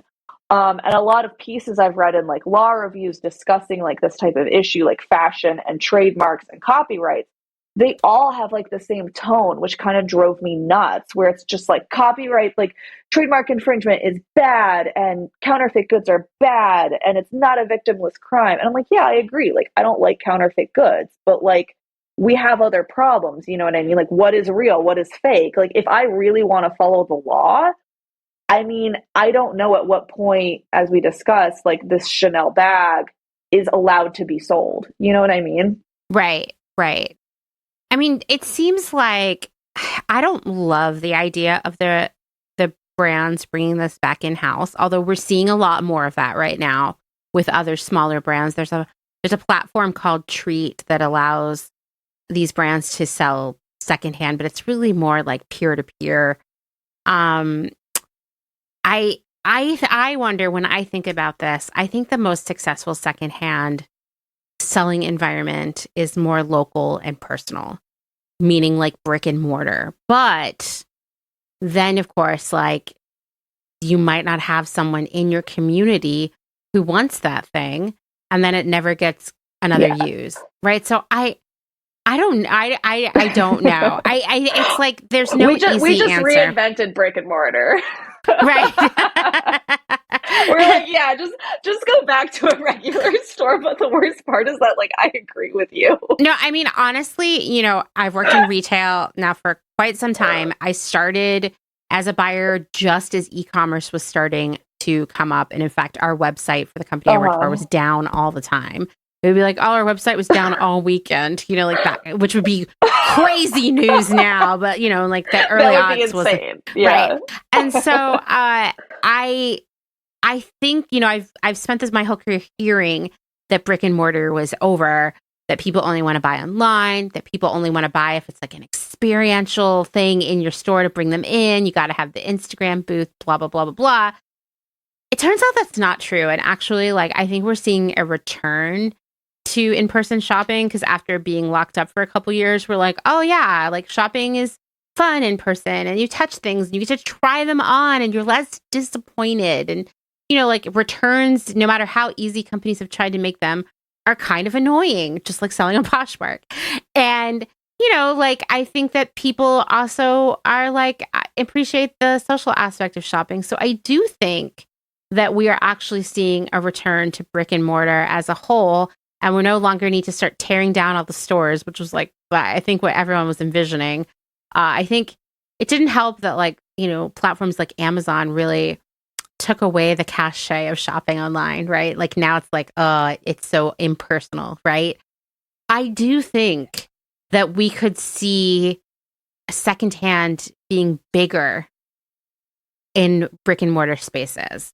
Now, that could even mean is simply like maybe the RealReal says, hey, we're shutting down the site. We open stores, right? And you can shop on our website, I guess, to see stuff that's in stores, but at least someone theoretically is seeing the stuff in real life and getting a better grasp of it, has more time to spend with it to ensure it's authentic. I don't know. I mean, with ThredUp, I'm like, I don't even know. You guys are basically a thrift store. I don't know what to say at this point. But RealReal, I think, could have an opportunity to pivot if need be. I don't know how they do that, though. Opening stores is really expensive. So, I know this sounds really funny, but like they actually just closed some of their stores. Really? Recently. Oh, man. Yeah, yes. That's a bad sign. That's a bad sign. Like probably. Yeah. A very bad sign. And that's interesting to me too. Like, I wonder what was going on there. Did people not know about the stores? Like, I've heard this, to be fair. I heard about it. Like, somebody was talking about it on TikTok, a great news source in general. But apparently, I think it was like one of the stores in Atlanta closed. And like, there was like no notice either. Like, it just like closed. Oh, here we go. Like, there was no like sign. According to Retail Dive, the RealReal, this was in February, so just a couple weeks ago, February 16th. The RealReal said it will cut operating expenses through layoffs and store closures. The moves will cost $1.7 million to $2.2 million in severance payments, employee benefits, and related expenses. They were letting go of 7% of the workforce, 230 employees, and that included closing stores in San Francisco and Chicago, neighborhood stores in Atlanta and Austin, and 2 consignment offices in Miami and Washington, D.C. Wow, that's really interesting. Especially, you would assume that San Francisco would be a robust location for them. And I think it's like weird because we got really, I mean, I can only speak for myself. I got really used to the fact that the RealReal like exists, and the fact that like it could not is kind of crazy to me. Yeah. You know what I mean? Like, we kind of got spoiled in a way. I agree. And I think there is an opportunity for a hybrid here. It's interesting, like just skimming this article from Retail Dive, a group called WTD Partners, which, they do a lot of like forecasting around the retail landscape. They actually said that brick and mortar is far more lucrative than e-com for secondhand goods in general, especially luxury goods. So for RealReal to be closing these stores, that's a big step, and does make me think that, I mean, go on their site right now. It's like 90% of it is marked down. So the RealReals? Yeah, there's a ton of stuff on sale right now. It's kind of wild. It'll be interesting to see what happens here. It's like, I don't want these things to go away because they are a resource. And they make shopping secondhand easier for people who don't have access for a variety of different reasons. But I also see that it's really challenging to deliver what you promise here. I told you that I have been trying to find real hard-hitting news about ThredUp for years now. And you can't, right? You only get just like the most glowing coverage. It's straight out of their PR team's mouth every single time. And the only thing I've ever been able to find that really just, I don't know, proved my suspicions was like going deep into their Glassdoor reviews and really looking at the people who are working in their warehouses. Well, really across the board. And they do not have great reviews. They suffer from the same problem that RealReal does, which are really high productivity metrics. They have to move a lot of product through every day. They have to process a lot of bags. They have to launch a lot of stuff. They have to ship a lot of stuff. And it seems like it's just not achievable. People leave that company like hating that company. Obviously, like, you have to take each thing with like a grain of salt, but sometimes you get like a general common theme. You know? Yeah. For ThredUp, it was like, it's really hard work. The expectations are too high. It's ruled by an algorithm. There's not a lot of room for advancement. I mean, all these things. There's poop in the bags. Yeah, all that stuff. I was like, yeah, that all seems to be real. The same thing with the RealReal, where it was like, We're in way over our heads with authentication. We don't know what we're doing. The managers don't know what they're doing. It's really stressful. There were multiple reviews for the RealReal that literally started with, "This is the most depressing job I've ever had." And I just was like, wow, I know that feeling. Like, I'm so sorry, you know? I can't imagine if like I had, because I feel a lot of pressure at my job, as do you, right? And a lot of it is like self-imposed because we have a lot of responsibility and a lot of things to get done and a lot of deadlines, right? But if someone was sitting and watching me all day and asking me how many things I had done, and I had to meet a quota of doing so many things, I would freak out. You know? You know what? It's like the attorney billable hour. You know what I mean? You're supposed to bill in like 6-minute increments. Oh my gosh. You have to hit like, depending on your firm, you know, a certain number of hours. Interesting. I can relate to the authenticators at the RealReal in the sense where it's like, you know, as an attorney, you don't want to make mistakes. Like, your job is to not make mistakes. Right. You know what I mean? You need to give advice and it needs to be correct. And I can't imagine, I do not know how it works, but I would hate to have authenticated something and somehow have it be traced to me that I was wrong. I mean, I assume you would be written up or something. Yeah, I don't know. Maybe. I don't know. But I assume they have a process in place for that. But like, what if when you were talking about the Chanel case, right? Imagine that you were the person who authenticated the Chanel thing with the wrong serial number or the repaired latch or whatever. I'm assuming at that point you'd probably get fired, or you would feel the pressure to fire yourself. But to be fair, like it is kind of unfair though, because like, as I talk about in my piece, like, you know, what are they supposed to do with certain classes of good? You know, of course, Chanel is going to be as strict as possible. You know what I mean? But I don't know, if there's a replacement zipper, part of me is like, yeah, that's fine. Just disclose, you know, the alterations that were made, but that you can't always do that. And we don't know where that line is. And obviously, like, look, if I order a Chanel bag and like somehow every piece of it was redone except for, I don't know, the strap, like the chain strap, yeah, I'll be kind of ticked off. I'll be like, that's not what I ordered. It's not a Chanel bag. I mean, come on. Like, at that point, you know that you're kind of trying to pull one over on me. But I don't know where that line is. Like, none of us do, you know? Yeah, I don't either. It's like you said, it's the Wild West. And like, I love shopping on Poshmark the most. And it's crazy because Poshmark is, in my opinion, the objectively like the worst platform. Oh my God. There's no one who wouldn't agree with you on that. Really is. It's impossible to find things. You certainly couldn't browse and get an idea of what you wanted. No, you have to go in there with a very targeted subject in mind and like be willing to try searching for it in a variety of different ways. I don't understand the parties. I don't understand the feed. No, I don't either. It's too complicated. It's too complicated. It is horrible. And I personally think that, like, you know, the Tiffany versus eBay case was, I don't remember what year it was off the top of my head, but it was a while ago. The secondhand platforms, it was a different time. I'm almost positive Poshmark didn't even exist. I don't think that they would have been that charitable if it were actually back in time, if it were Tiffany versus Poshmark. I think eBay, especially at that time and even now, I see an effort in trying to stomp out fakes and prevent them from being listed on their website. Poshmark, I think, as you know, we kind of talked about the law a little bit. I think they really take advantage of that gray area in a way I don't like. Like, I remember I told you, like, to prepare for our interview, like, I opened Poshmark like I normally do. And I tried to, like, look at it with fresh eyes, you know, and I searched Hermes. You know, I went under, like, the brand tag. That's kind of like how it's organized. And I searched just in, which is like a way to organize all the listings. And I just looked at listings just plainly without even like tapping on them. And I was like, this is obviously a fake, obviously a fake, obviously a fake, fake, fake, fake, maybe real. I don't even know. Fake, fake, fake.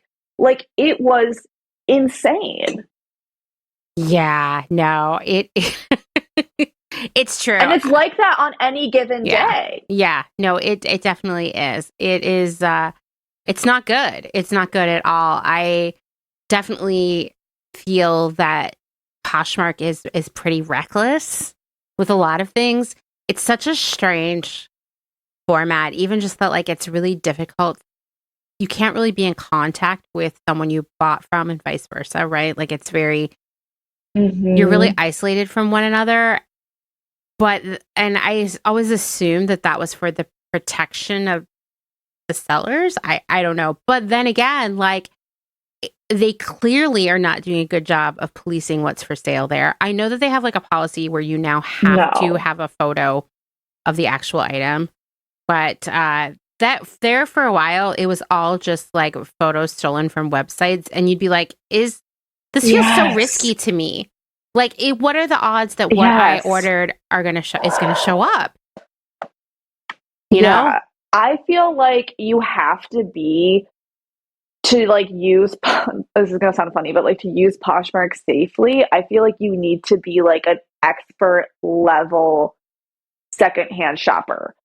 And that's what kind of bothers me because like I've done this for years. I've bought stuff, I've sold stuff. Like I know what I'm looking for. I know what things are supposed to be like.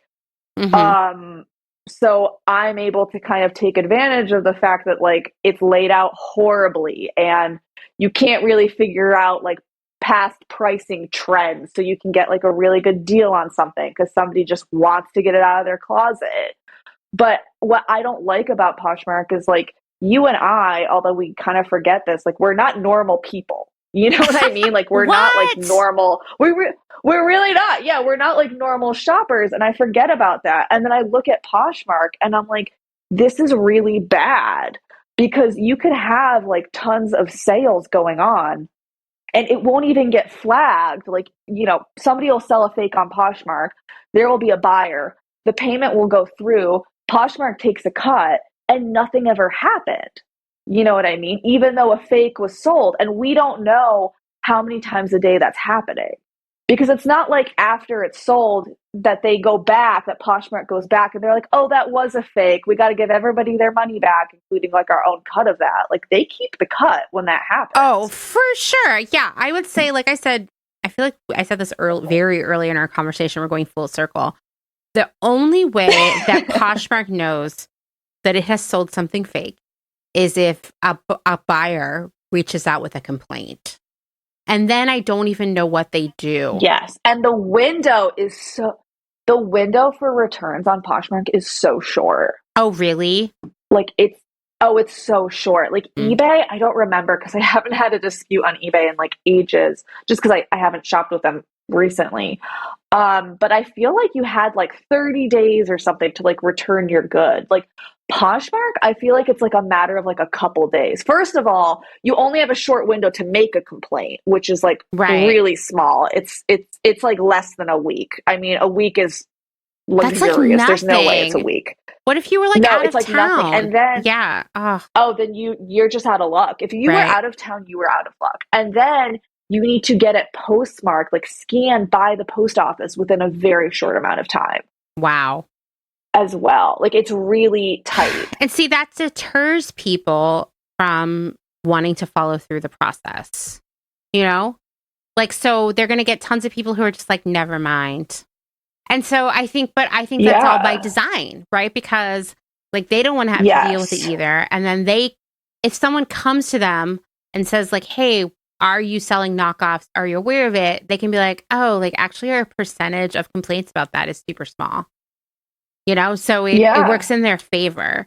I don't know. I have a lot of feelings about Poshmark. I think that they have created this sort of like MLM, be a girl boss, start your own business nonsense. And the reality is like if you actually wanted to make a living off Poshmark, which people do, mind you, but if you do, it's got to be your full-time plus job.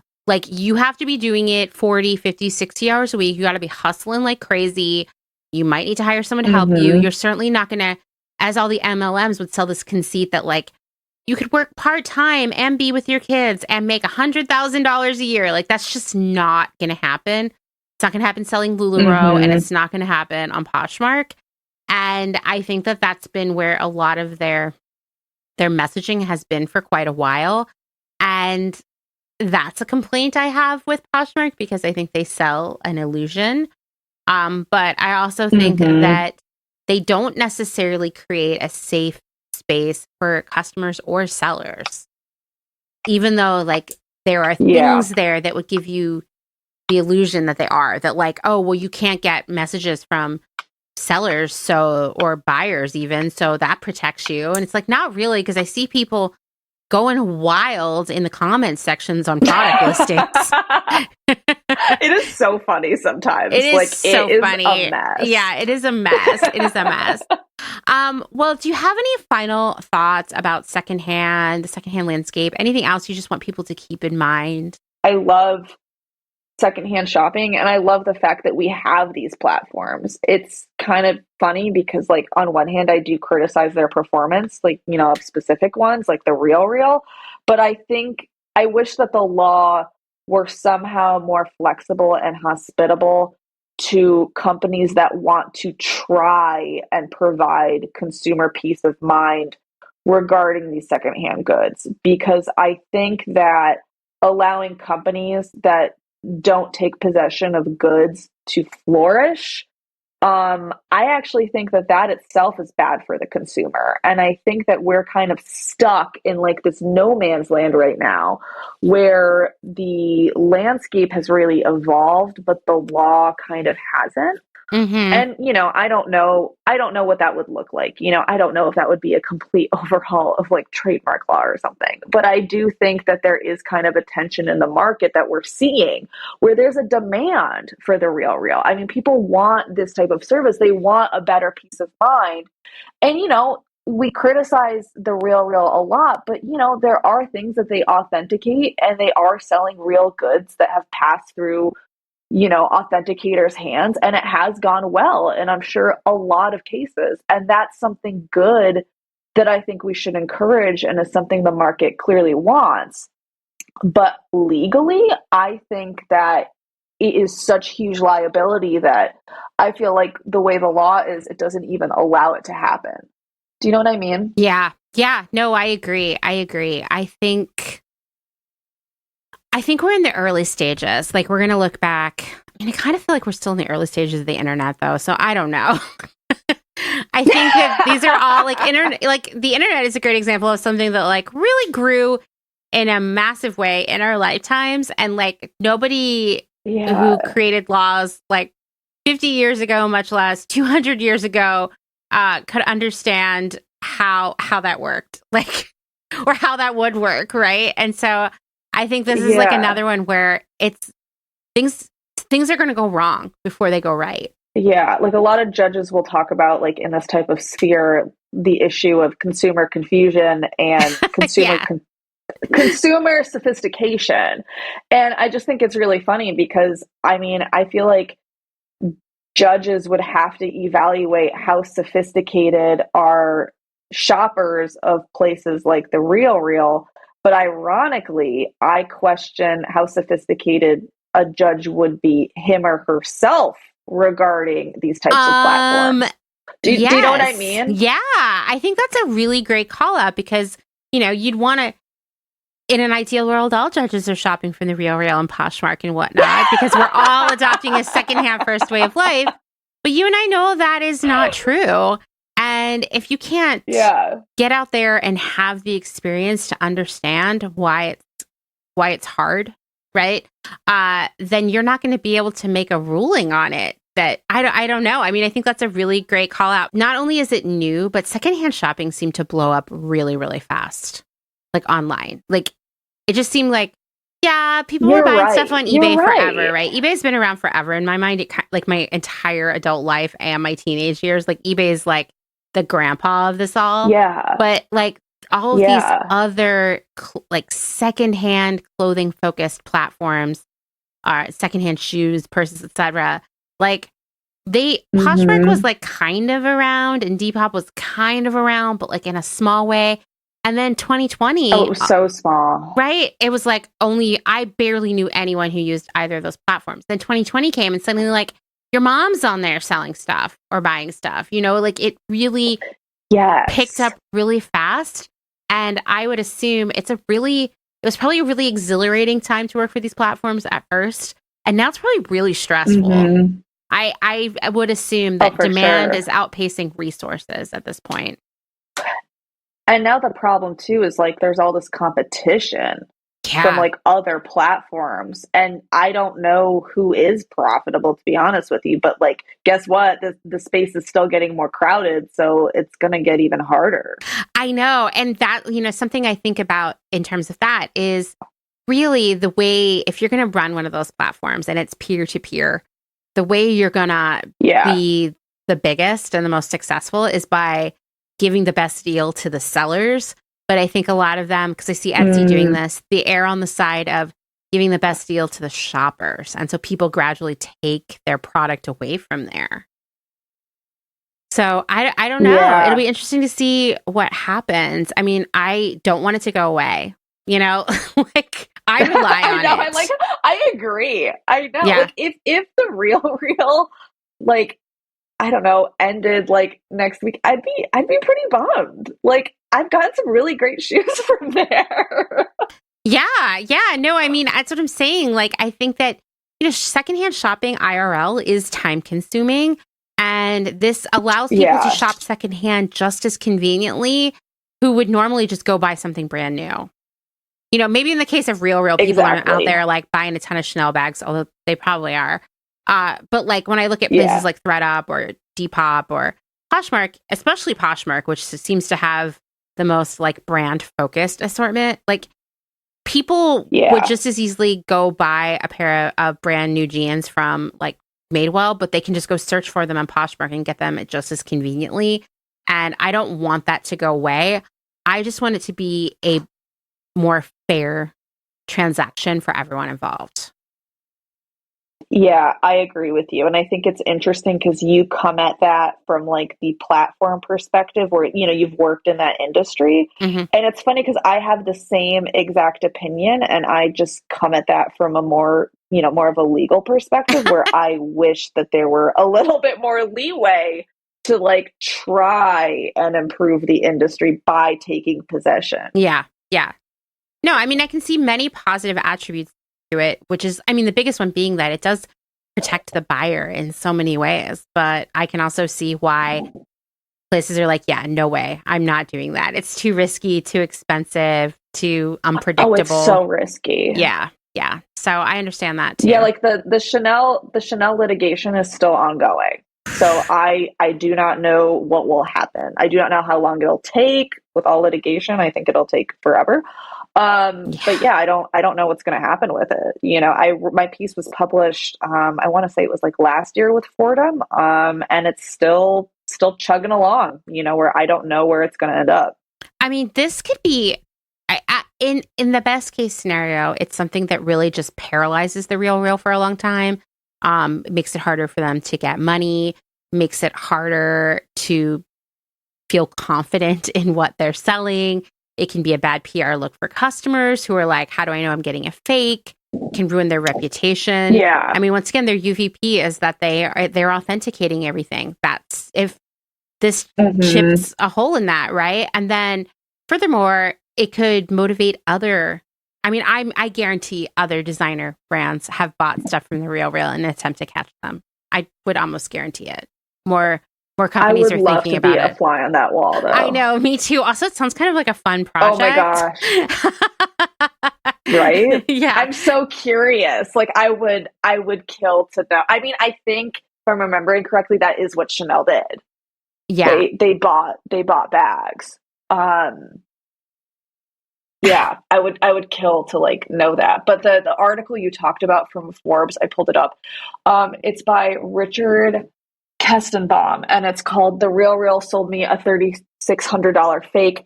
Here's why Counterfeits slipped through its authentication process. And it's published October 23rd, 2019. And I really, even though it's from 2019, I recommend that people read this article because it's actually very funny. Like, it's not funny that he was sold a counterfeit good, but and I do not blame him, he bought the Do Our Book tote after like touring the facilities, and they were like, we're great, we authenticate stuff. And I'm sure that through Forbes, he had the best authenticators on his side and had a lot of resources, and he bought what ended up being a fake Do Our Book tote, and he is really mad. I would be too. Yeah, yeah. I will tell you, the differences are so subtle that in order to spot these, you can't be processing 38 items per hour. Like, you need a magnifying glass. Yeah, it's pretty wild. Like, if I were in that job, I would have missed them too. But there were a lot of really small details that indicated that it was a fake. And I just think if they're going to catch that kind of stuff, they need to hire like 5 times as many people and have them process 5 times more slowly, right? Because like, you would have seen these if you were an expert. These are so specific. What they probably need to do, and I'm sure someone at RealReal is working on this right now, is turn this into some sort of AI situation where like But I wonder, like, if you can, like, can you? I don't know. I mean, that's what someone's going to make a lot of money selling that idea, though. If they could. The thing is, it's just like counterfeiting ingenuity just always impresses me, not in a good way, but the fact that like I've heard that they are faking receipts, they're faking the Hermes boxes, they're faking the ribbon. Like, it's crazy. There was all this drama on Instagram a few years ago, like let's say late 2020, early 2021, with this woman who owned a boutique in the Hamptons, where she sold like a lot of like designer. It was like designer resale and new stuff, right? One of the things she was selling were like Chanel hair ties, which don't exist. Chanel doesn't make those, right? So that was like already a red flag to people who were an expert in that space. But then they were buying earrings from there that like came in what was allegedly a real Chanel box. Someone bought a set and took them to a real jeweler who was like, these are not real Chanel, and here is all the proof why. And they were able to, just like this bag, point out all of the things that were wrong. And she said, but like it came with the box and the dust bag and all these things. And he said, let me show you something. You can go order these by like the palette on Alibaba, and they look exactly like the real thing. They're probably made in the real factory that makes the packaging for Chanel. And that is why it is also even more complicated. I mean, this woman was definitely knowingly selling fakes that she was buying on Alibaba or AliExpress, but they were so convincing because they had all the bells and whistles and the certificate of authenticity and all this other stuff that came with them, which were all just bought in bulk. So I do think this is a complicated area because the internet too has made it easier to get all of the pieces to create your own knockoff item, right? Your own knockoff item packaging, the whole presentation. True. And so I'm glad that I'm not being tasked with figuring out the solution here because I don't know what it is and I don't know how we stop it. I mean, I told you when we were preparing for this that I bought knockoff shampoo on Amazon like 3 years ago, and I had no idea that people were copying shampoo, but they were. And, so the copies are all over the place, and some of them are very compelling. Like cosmetics, especially because they're like able to copy every detail of the packaging, and that's when people think of cosmetics, they're really thinking about the packaging, So yeah. And obviously, like with cosmetics and stuff, you get into things, where trademarks are especially important because you're talking about consumer safety, where it's like, what is in this lotion that I'm putting on my face? You can't just repackage stuff and slap, a different brand's label on it. But kind of like what you were talking about, like I'm writing a new piece that'll hopefully be published soon about fakes again. about like landlord liability in regard to them. But Oh, going down that rabbit hole, I learned a lot about like, oh my gosh, like DH gate and TikTok. oh, It is DHgate a is a nightmare. major source for knockoffs. Oh my God. That's another one for It's sure. crazy. Yeah, yeah. It's crazy. This is not a community that I'm a part of, but there are people who like collect those like Yes. Stanley cups, right? Not the Stanley Cup that you Yes. win when you win at hockey or whatever, but the ones that you drink out of. And you can, like, Yeah. apparently there are disreputable sellers out there who Oh are my buying fakes from gosh. DHgate and then reselling them. So, like, it's everything. And so It's I horrifying. think I don't know how we crack down on this, and because it's like the proverbial knockoff genie is out of the bottle, right? Unless we turn off everyone's internet, Exactly. I don't know how it gets fixed. Yeah, and that's what's frustrating because, like, on one hand, like, brands are kind of right to some extent. It's like, it is ridiculous that, like, these things are entering the stream of commerce. And, it's just Chanel spends what's probably a disgusting amount of money on, like, runway shows and other things to, maintain the reputation of their brand and to make you willing to spend a markup of God knows how much on a Chanel bag because you're buying into the brand and you're buying into the name. Like they Mm-hmm. work on that and they deserve, the profits associated with it. Yeah. But it's just crazy because now I think like this talks about like a new phase of problem we have where like, TikTok, it's crazy algorithm. I mean, it knows I like this type of industry. And like I see influencers, their entire grift is just hawking stuff on DHgate and they look amazing. Like it's crazy. Like it's uncanny. And I'm just like, this is so bad and so horrifying. And like the consumption too is like they don't just own like two fake Chanel bags, like they own like 50. You know what I Oh, mean? yeah. No, all of this like drop shipping potential and influencers of all varieties, whether they're on Mm-hmm. TikTok or like I like to watch 90 Day Fiance, all of those people get in on the grift too. Basically, like a lot of these people, celebrities of different types, are able to sell product that they're basically getting from DHgate or AliExpress and slapping their Mm-hmm. labels on, or not even at all. So they're all like starting makeup lines and clothing lines, and it's all like very low quality, possibly not even safe in some regards when we talk about like the skincare and makeup stuff. But Mm-hmm. it's like the grift is hard and the consumption is wild. And these platforms have made it really easy for that stuff to happen. And so it's like the perfect storm of social media and the ability to just get lots of shit, right? And so Yeah. I don't know how like we are in a weird way still in the early days of the internet because we still haven't seen all the stuff that can come Yeah. out of it, but we certainly have for the last 5, 6, 7 years seen how the internet can both be a tool for good and also a thing that like destroys democracy and rips people off and gets people to buy a lot more stuff that they don't need and affects their mental health negatively. Like we're still figuring it out. Yeah. It's like there aren't a lot of guardrails on anything on the And I think internet. the downside too is that, I mean, we all kind of know this, but lawyers especially, like the law is slow, which is also a good thing in some cases, but like the law is slow to respond to things. So I feel like a lot of stuff I talk about in my scholarship, especially when it comes to like the internet and counterfeit goods, we are just like not there yet. Like personally, I don't know if it's started yet.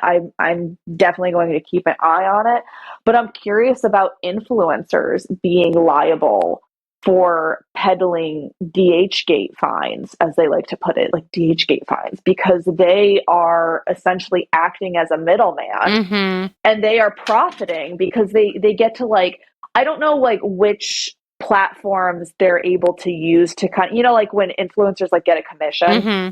Yeah. But I know that like these influencers are getting a commission from like the dupes. They call them dupes, but like they're just counterfeit goods. They're not just like imitations. Like they're infringing on the trademarks. I know they're getting a cut from that. So I am just like, I will give this legal advice to your listeners where it's like, don't sell counterfeit goods that you definitely know are counterfeit goods. Don't do that. That's not a good idea. But I'm just curious as to like how the law will try and, for lack of a better word, like catch those people.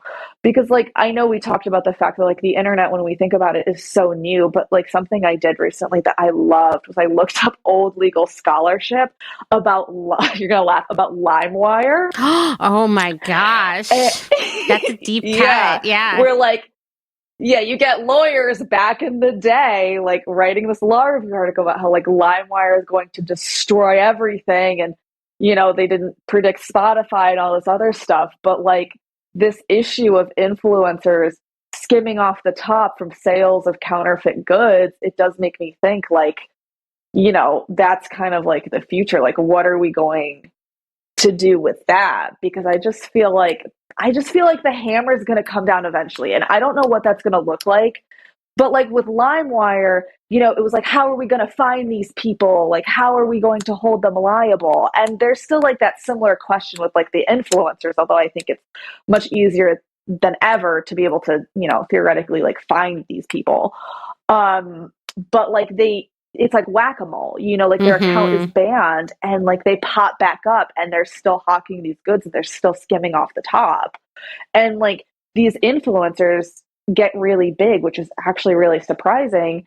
And you kind of want to be able to cut them off. Like a brand, if I were a brand, I'd practically like want to hunt some of them down because they are moving product. Like it's kind of crazy. Yeah, they really are. I mean, I think it would be, imagine how the internet would blow up if influencers were held accountable in this situation. I kind of can't wait to see what happens, like I want to know how this will go, but you know firsthand from your job how the liability can sometimes feel like a stretch. Like I know your piece that you're working on about landlords. You want to explain that a little bit? Because I think this will demonstrate for everyone why I could see a future where the influencers selling this stuff could be held liable. Yeah. So the piece I'm writing now talks about landlord liability. So under the law, if you are a landlord and you are providing, a space, water, whatever services to somebody that is committing trademark infringement, you can be held liable. So a lot of cases that deal with this are referred to as like different flea market cases.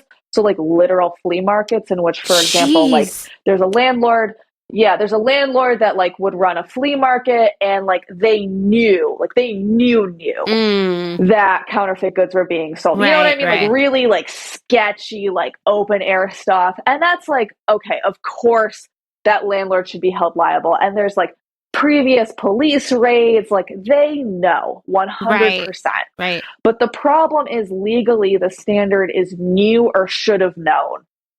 And my issue is, what is the standard of knowledge? Because my problem is, we have all these cases that are like really clear cut, where it's obvious, like, yeah, this was really bad. There was a lot of counterfeiting going on and like they knew. But what if I were theoretically a landlord here in Allentown, Pennsylvania, and I had a storefront and you come up to me and you're like, hey, I want to sell, luxury secondhand goods. And I'm like, yeah, this is a great industry. I love it. Go ahead. What level of oversight as a landlord am I supposed to have over the sales of your goods? And then it ties into my original piece talking about like what is real and what is fake. We don't even know what that entirely is on top of it. So if I get a letter as the landlord from Chanel, for example, saying, hey, Amanda is renting from you She is selling fakes. We're just asserting that they're fakes. We haven't, duked that out yet, but we're telling you they're fakes.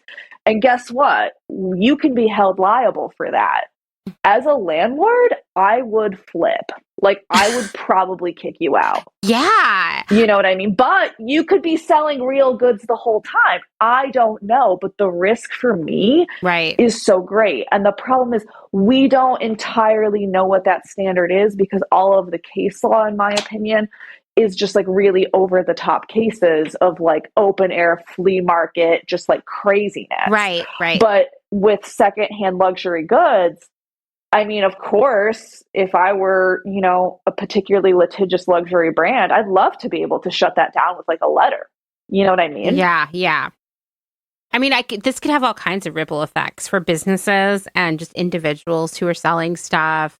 Imagine getting a letter like that in the mail. I mean, Yeah, and this is like worst case scenario. I don't know if this would be like a significant problem, but the fact is that like we don't know what that level of oversight is supposed to be, is something that kind of freaks me out as an attorney. Yeah. I mean, it freaks me out just in general. I think I'm just having flashbacks to the era of like, illegal music downloading. And like there were people, like teenagers, who had like examples made of them. You know what I mean? Because they had downloaded like, 10,000 songs on Napster or whatever. So it does make me wonder. I mean, talk about that was like in the very early stages of the internet. But, interesting, like to think about that is like what happened is all these other streaming services arrived on the scene and it really cut down on piracy. Right. So I wonder, although I have read on Reddit, take it with a grain of salt, that the era of piracy is returning because these platforms have gotten out of control. I've heard that too. Okay, so interesting. So there you go. We might be going full circle, but like perhaps there will be innovation that comes out of this. I don't know what it is. It's hard for me to see what it is.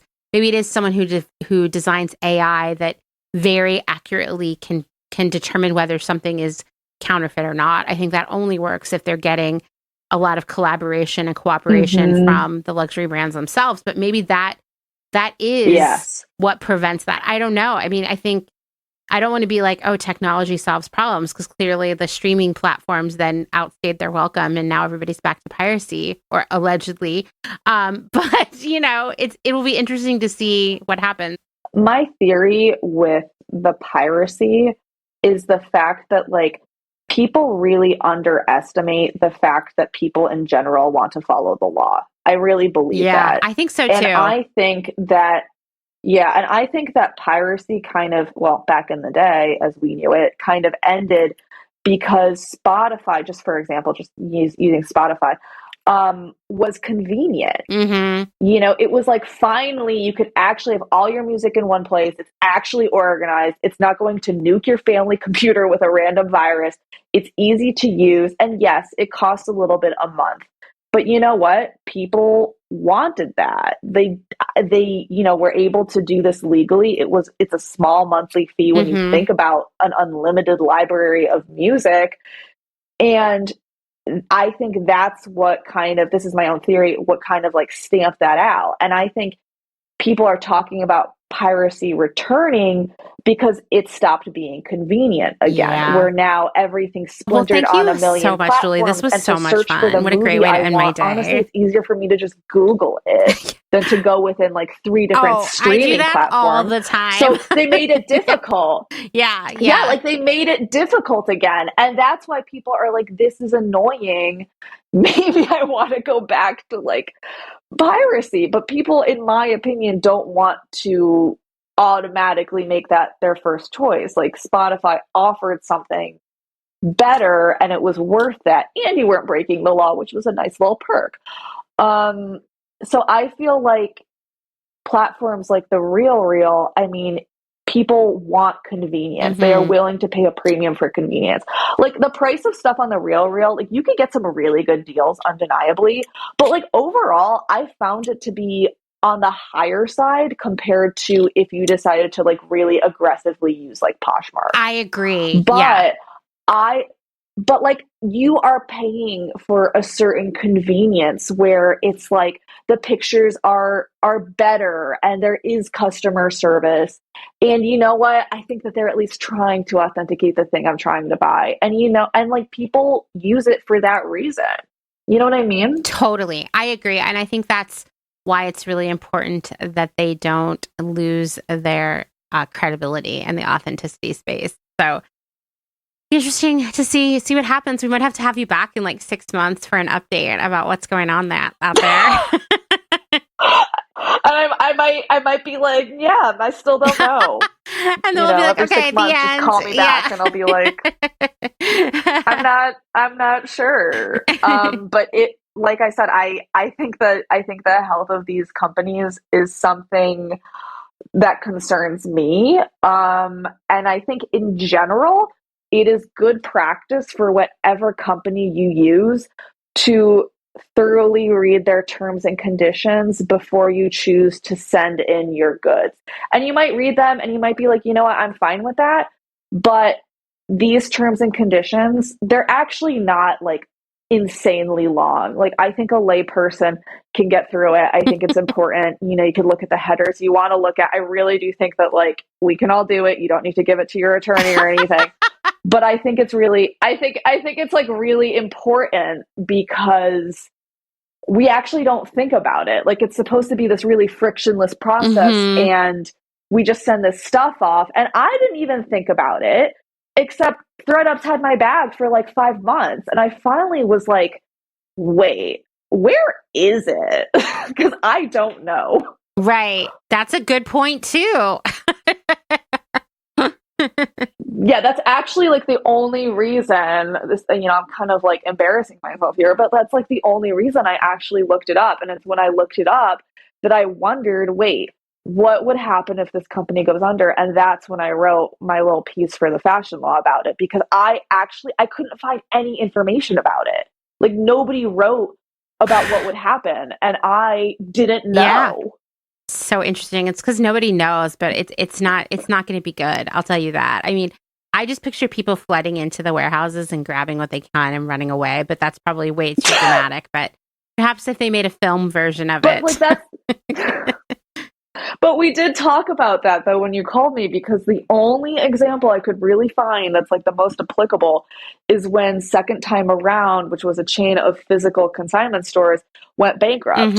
And people resorted to like self-justice where they just stole stuff. Yeah. They're like, you lost my bag, I'm gonna steal this bag. And like, what were the employees supposed to do? Like they like ran in and stole stuff. Like it was just apparently insane. I feel really bad for them. I feel really bad for the employees. I just want to say that. Oh yeah, that's just terrible. Like there's nothing you can do. But like at least I'm not excusing the vigilante justice, but at least with those situations, like there was a store that you knew at least at one point had your stuff, and you could go there and try to talk to somebody and be like, it's here, where is it? Give it back to me or whatever. But like with my stuff currently in a warehouse, I mean, I don't even know, like I said, I don't even remember what I sent them at this point. Right. It's just as good as, it would be as good as gone for me. And there's nothing I would be able to do about it. It's kind of scary, especially if like you don't have a lot of money, and like you were really looking to get that money back to spend on rent I mean, people overconsume this stuff. I see it constantly in some of the Facebook groups I belong to, and like they secondhand, like reselling their overconsumption is kind of how they keep themselves afloat financially. Yeah. Well, thank you so much, Julie. This was so much fun. What a great way to end my day. Thank you so much.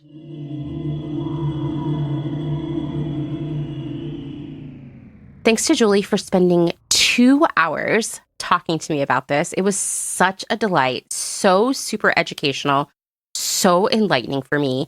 Definitely gave me a lot to think about in terms of resale and the future of secondhand, which is super timely because I'm working on a secondhand ethics episode, more like pair of episodes, because there's Also, a lot to talk about there. And I'm working on that with Alex of St. Evans. Should be coming your way in a few weeks.